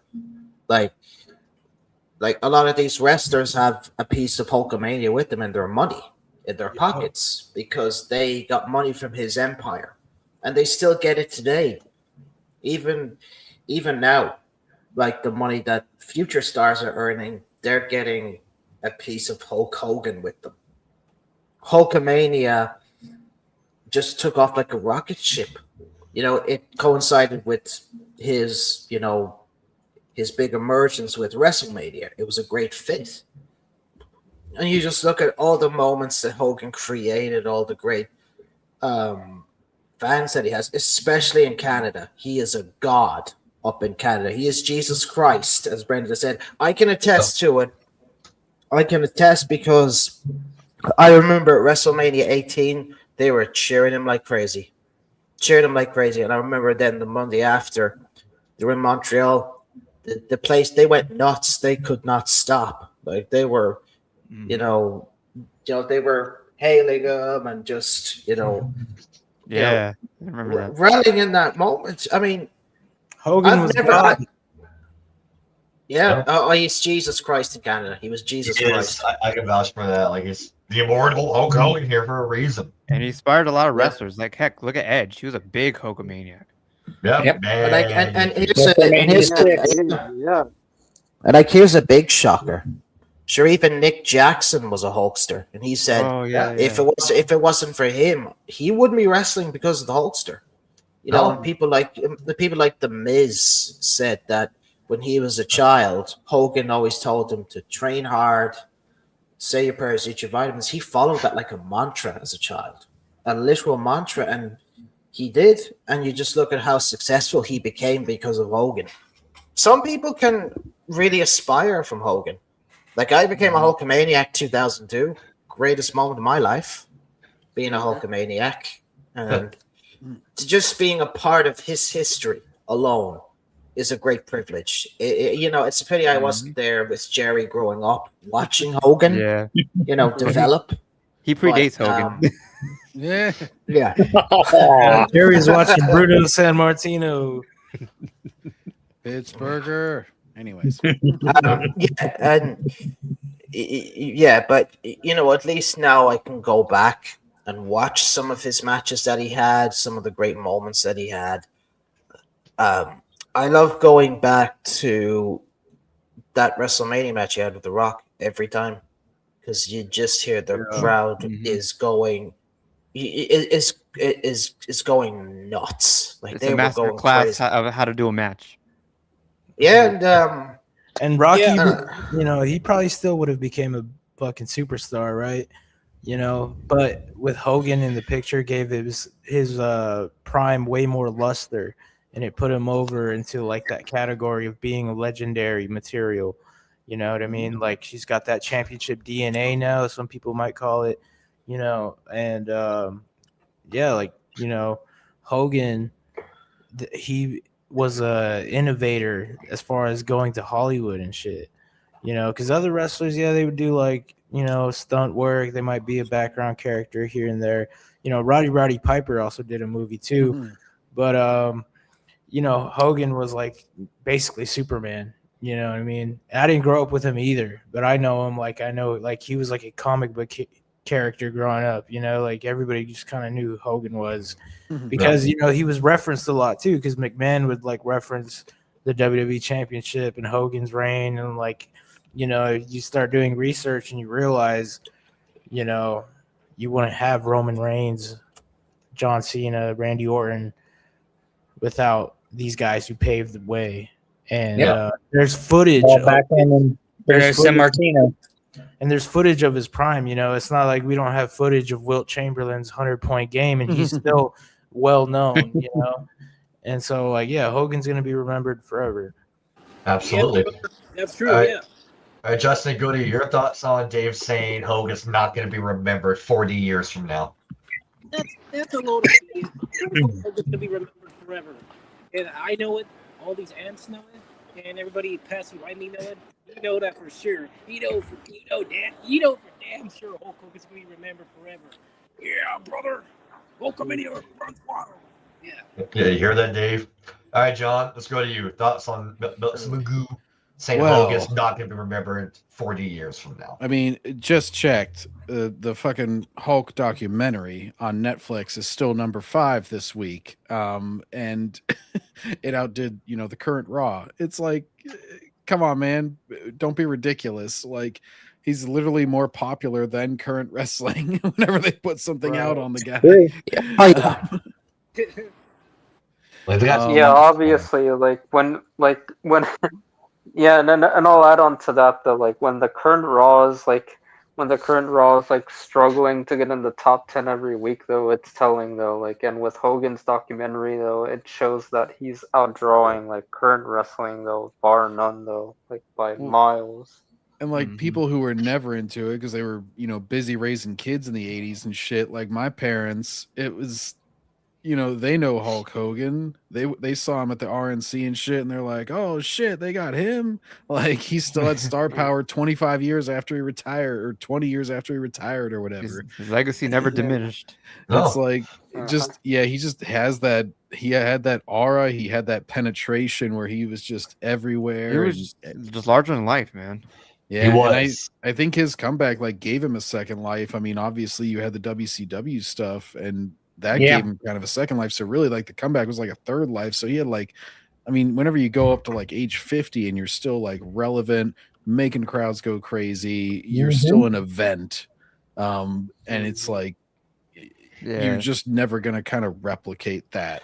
Where So, all right, now the next set of 2 tweets, I'm going to combine the 2 here. So Val Venus, Sean Morley, that's his real name here. Hello, ladies. Yep. He was commenting about Sami Zayn here, and it all started with Val Venus saying that Sami Zayn would not be able to hold a jock strap to carry Val Venus' jock. So now you got Val Venus getting some heat from the IWC. So the first one here, that now Magoo and the IWC are taking shots at Val. Ex-user Paul Walter Hauser says, Val Venus has never had a match as good as Sami Zayn's most forgettable match. Paul Walter Hauser, that's an independent wrestler, and he was in Cobra Kai. He was Stingray in Cobra Kai. oh shit, He was also doing stuff with the GCW and independent wrestling. Yeah, Paul Walter Hauser. oh I know him. He's a big guy, right? Yeah, he's the fat dude in Cobra Kai. Yeah, Well, okay. Stingray, yeah. Well, as Dave says, accurate. Okay, before I even get to the second tweet. Okay, that's a little full of shit. Val Venus versus Rikishi, fully loaded 2000. Val Venus versus D'Lo Brown, SummerSlam 98. Val Venus, Wait, Eddie what did Guerrero, Dave say King of the again? Ring. Remind me What's what up? Dave just said. Accurate. Accurate?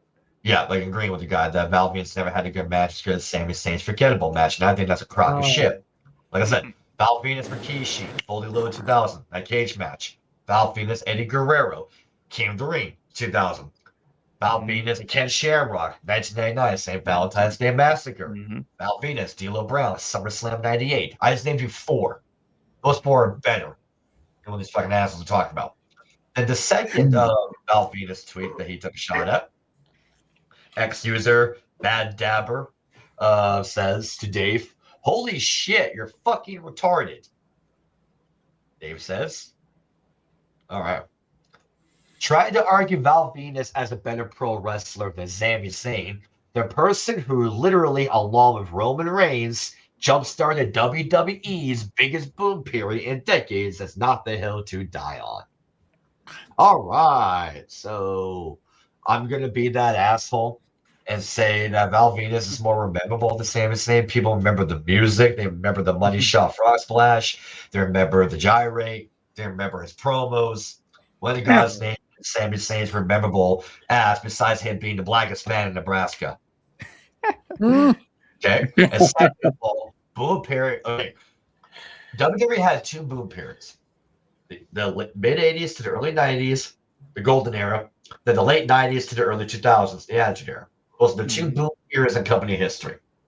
There's numbers out there to back it up. The only thing you can argue about today's product, it has made more money than the golden era and the attitude era because of their streaming deals. That is true. There are numbers out there to back that up. Yeah, But and besides that- inflation. inflation, yeah. And besides that, what boom period? And also my love for Japanese wrestling as well. Yeah, we know that. Trust me, we know that. We do. So, what the fuck is he talking about?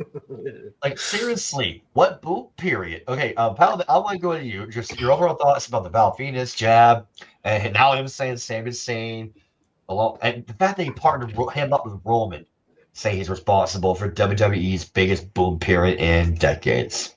Floor is yours, my friend. Dave, step away from the keyboard, okay? And we're gonna take you outside to the park to play. And you can play with all your friends. JD from New York. God, JT. I gotta need you, Justin.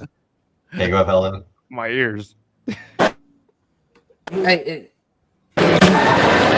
Oh God damn it, Justin. yeah. Okay. Oh, Justin. As I was saying, so yeah. So we're gonna take Dave. We're gonna get him in a wheelchair. We'll bring him out to the park. He could feed the ducks if he wants to, and we can have a fun time. You know, we can even invite JD from New York down, or get Grandma LaGreca. Yeah, get Grandma LaGreca to get his stupid dressing gown on and have a good time. He needs to get away. He needs to get away from that fucking computer because it's becoming his life. Essentially, that is his life now. Like just picking random fights with people on the internet.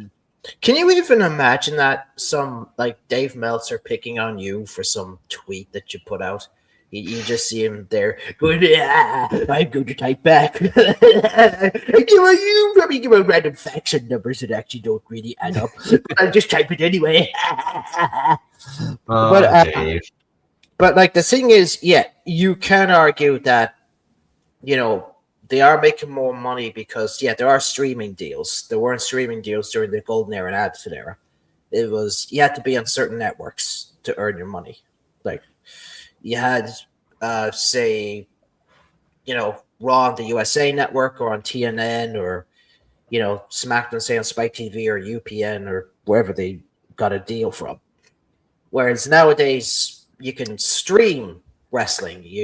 They get more advertisements than ever before. They get so much more, you know. And obviously inflation adjusted as well. Obviously, you take that into consideration. But in terms of ratings, they suck, Dave. They suck, Dave.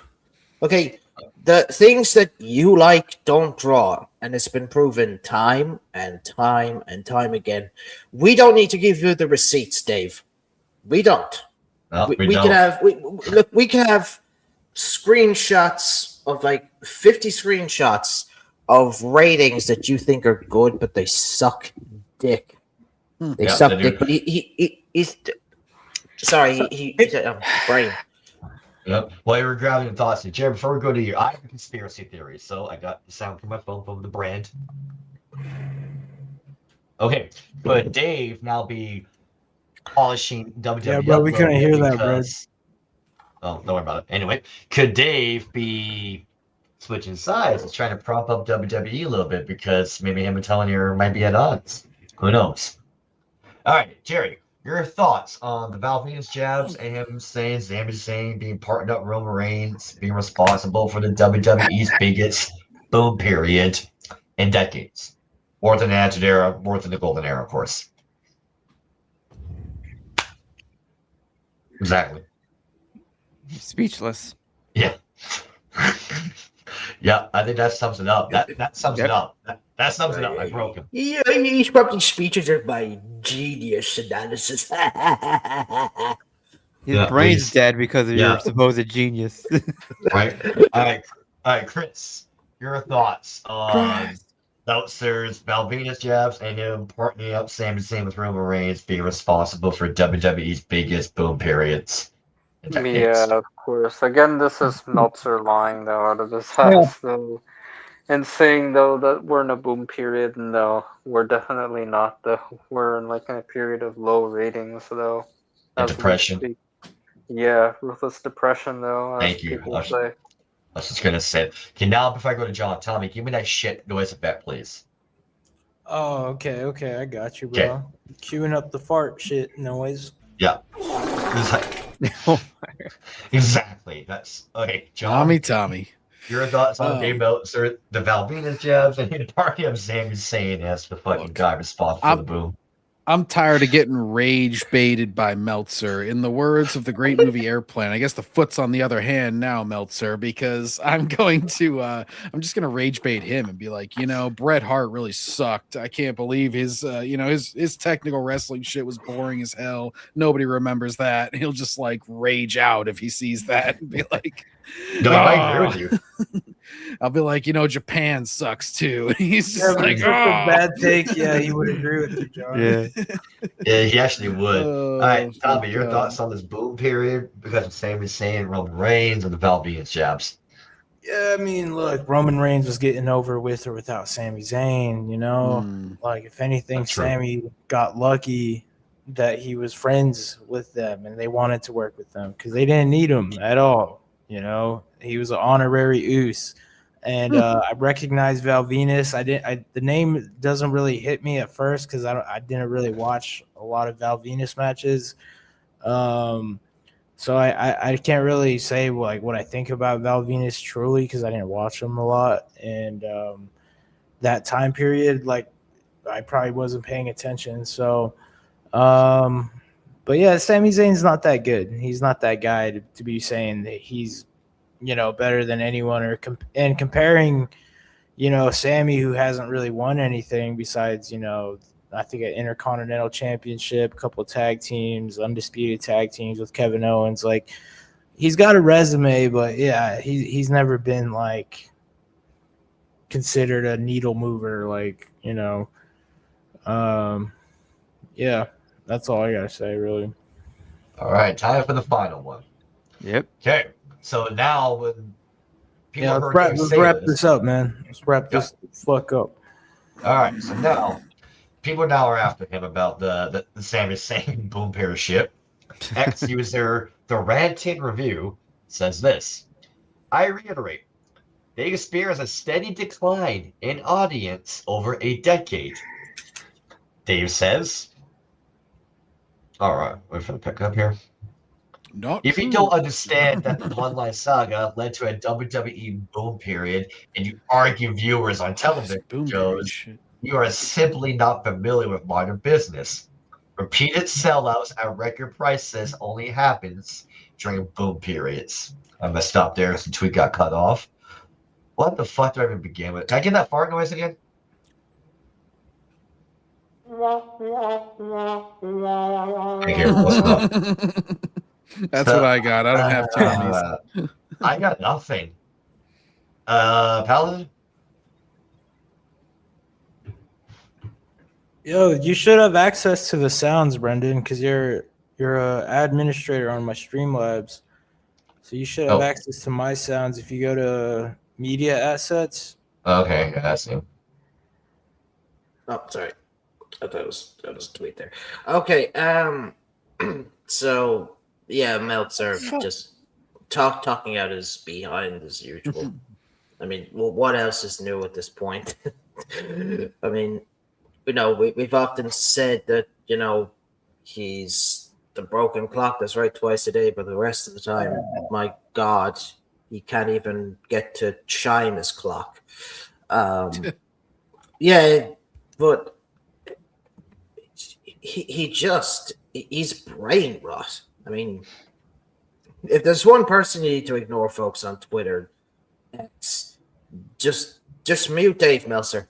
Mute him from your life. Do not follow him. Do not even give him by a day. I'm not really on Twitter that much anyway, but yeah. That's all I can say about this guy. There's a reason I stay away from him. All right, Hobo.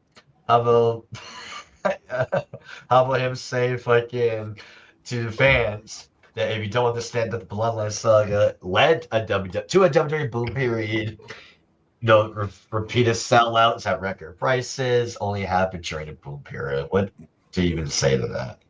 Oh my fucking God. Compared to the Attitude Era, yeah, it's not a boom period at all. Oh, Jesus Christ. He really thinks this. Like, God damn, he must be on the hardest of CM Punk's crystal meth to think this. I don't think he's on meth. He's just got like a communist fucking diet. That is true. But anyway, Chris, your thoughts on this boom period Dave's talking about because of the bloodline of ticket sales and yeah. Yeah, again though, like we're not in a boom period. We're in a period of low ratings. So, like I said, on saying the bloodline led to a boom period, no, absolutely not. No. It's like the Great Depression of bad ratings right now. The You're ruthless looking for the depression. boom period. The ruthless depression. Yeah, right. John, your thoughts? Yeah, exactly. Well, I have one thing to say to Dave Meltzer, and then a bunch of other things. But first, I want to say, Would you shut the fuck up? because old man needs to get away from the keyboard, please. I Agreed. mean, they all get like this. You get to be about retirement age, you ain't got shit to do with your time, so you're just on social media, just keyboard raging all the time. Don't It's talk like, shit about Jerry that way. There's young people doing it. there are. And, you know, I get roped into it every once in a while, but Jesus, man, you're so you're successful. You know, you're in the industry for this long. Like, why are you doing this? Like, it doesn't make any sense to me. And yeah, Dave, if you were that confident in your opinions, you wouldn't feel the need to constantly. You would write an article on your opinions and use your publication power in order to get this out. You wouldn't be raging on social media doing hot takes and doing rage bait. That's what he does. All right, Tommy, your thoughts? Yeah, a wise man once said, "Shut up, bitch." Yeah. And, Tommy's cousin. Yeah. Tommy fought too. Oh God. Yeah, exactly. Okay, Justin, your thoughts on Dave saying, Bloodline Saga led WWE to a boom period, record ticket selling prices and all this shite. Wait, he said the Bloodline Saga led to a boom period? Yeah, I'll read to you again. And I quote him, "If you don't understand that the Bloodline Saga led to a WWE boom period and you argue viewers on television, shows you are simply not familiar with modern business. Repeated sellouts at record prices only happens during boom periods." Well, I'm guessing we are in a wrestling boom period if he says so himself. Yeah. And yeah, he's just talking out of his ass again, I would say. I say it, so as Nikita Lyons. Yeah. Oh my God. Well, yeah, I mean, this is what like Dave. Roman You're just a Reigns- fake bitch. Yeah, That's there what he you is. go. Yeah, that's true. Like Roman Reigns was a needle pusher. That stock Yeah, market went up. and Roman Dave Reigns Meltzer is just a needle dick. was doing his thing. Needle. I like Roman Reigns, yeah. I think he's half wrong. Doesn't mean he's half right, because it's just like, one, he's not a reliable source, but like two, he has a reputation of being a little unhinged and having unhinged takes. So it's like, just because he says something is true doesn't necessarily mean he's right for saying that. Because who's he trying to tear down to lift up this bloodline period? Because the bloodline made lots of money, but like compared to what? Like what's he saying? Like this is a boom period, just like the Attitude Era. Like that's not comparable. He just says the biggest boom period in decades. So we're See, talking the about thing past is, the Attitude Era. you kind of got to have a decline to have the boom, and so he's kind of admitting that like everything prior was shit, and so this just being like mediocre makes it like a boom period. I guess. Yeah. I mean, but like it wasn't that bad. I mean, we had like Daniel Bryan, for a year before he, got injured. We still had like some Cena in his later prime, but yeah, and like before Roman, there wasn't a lot. There was the Shield, there was Seth Rollins, and they let go of Dean Ambrose, which was a mistake, and yeah. We just need the retirement home nurse to take away Dave Meltzer's internet privileges. Yes, or be supervised. If he's supervised, I'll be okay. Yeah. Hey, that is all we got for today. We So I survived. guess- Yeah. Okay, we'll go around for the plugs here. So, Paladin, let's start with you, my friend, for plugs. All right, you guys can catch me on twitch.tv/the Paladin of the Light. You can also follow me on X at RealPaladin1991, where I'm also streaming as well. Follow me on Instagram, the Paladin of the Light, and we also have a Kick channel as well under the same name. And hopefully, very, very soon, we can start streaming some games as well. Because, again, I've said it on numerous podcasts that this room right here took up 2 years of my life. So I am hoping to get to do some playthroughs, get to do some fun stuff when I'm not reporting. Nah, And bro, also you need to do more renovating, bro. You're not done. Yeah, you need to add some shit in there. Looking a little barren. Yeah. And you can also catch me on the Irish Whips and Arm Drags podcast. Big shout out to them. Absolutely. Okay, Hobo. Go to you, my friend. Well, you can find me on YouTube, Instagram, X, and Rumble under my name, The Master Hobo. And you can find me on Mr. Burger's channel every week since I co-host there now. And you also can find me on Paladin's Twitch streams and on Irish Whips and Arm Drags whenever I can make it. All right, awesome. All right, Justin, give us your plugs, my friend. Just Prime 08 on YouTube, Instagram, and X. You can find me on Sire's Holy Soldiers podcast every now and then when I'm there. Same with Irish Whips and Arm Drags. And the occasional like Spaces, post TWR Spaces streams with Chris. And yeah, I'm also on the Prime Swordsman. I'm the ladies' man, and I am the alpha male. Like these Hell two yeah. ladies to my right have said. Yeah. I love that. Woo, man. All right, Chris, give us your plugs, my friend. All right, you can find me at Y2CD1998 on Twitter and Instagram. I host Spaces streams every Wednesday, Thursday, and Sunday when TWRP go live. And also a plug to Technical Work Brief Productions. So go to sub to them. They're like really good gentlemen. And also you can find me right here on the Holy Soldiers podcast on Twitch with the Paladin of the Light, as well as the Irish Whips and Arms, as well as Irish Whips and Arm Drags with Tommy and Co. And that'll be all. Okay, John, give us yours, my friend. Well, late tonight, 11 p.m. Eastern, I'll be on Brandon the Awesome's Awesome Cast, discussing all the pop culture happenings of the last week. Do that every week. I do a lot of game streams. Trying to get back to that lately. I finally finished some Star Wars George Lucas era EU book reviews. Just put out a new one of those. And then I'll be suffering through the final 2 episodes of Mall Jab Lord, as we affectionately call it, on non-Disney Plus means later on tonight. So you can check that out. That's nice. Oh, I tried to do group Yeah, later. bad. That was me, bro. I misclicked. It's all right. My face is all over the screen. Yeah, I was trying to represent this. Thank you, John. Right here. Aw. Yeah. That's nice, Thank huh? you, John. Yeah. All right, Tommy. Give us yours. So yeah, I don't get the last word around here. I got to give it to Stephanie here. Subscribe to Irish Whips and Arm Drags. And yeah, you know where to find me. Yeah. Okay, all right, guys. You can find me at patreon.com/RussoTWC.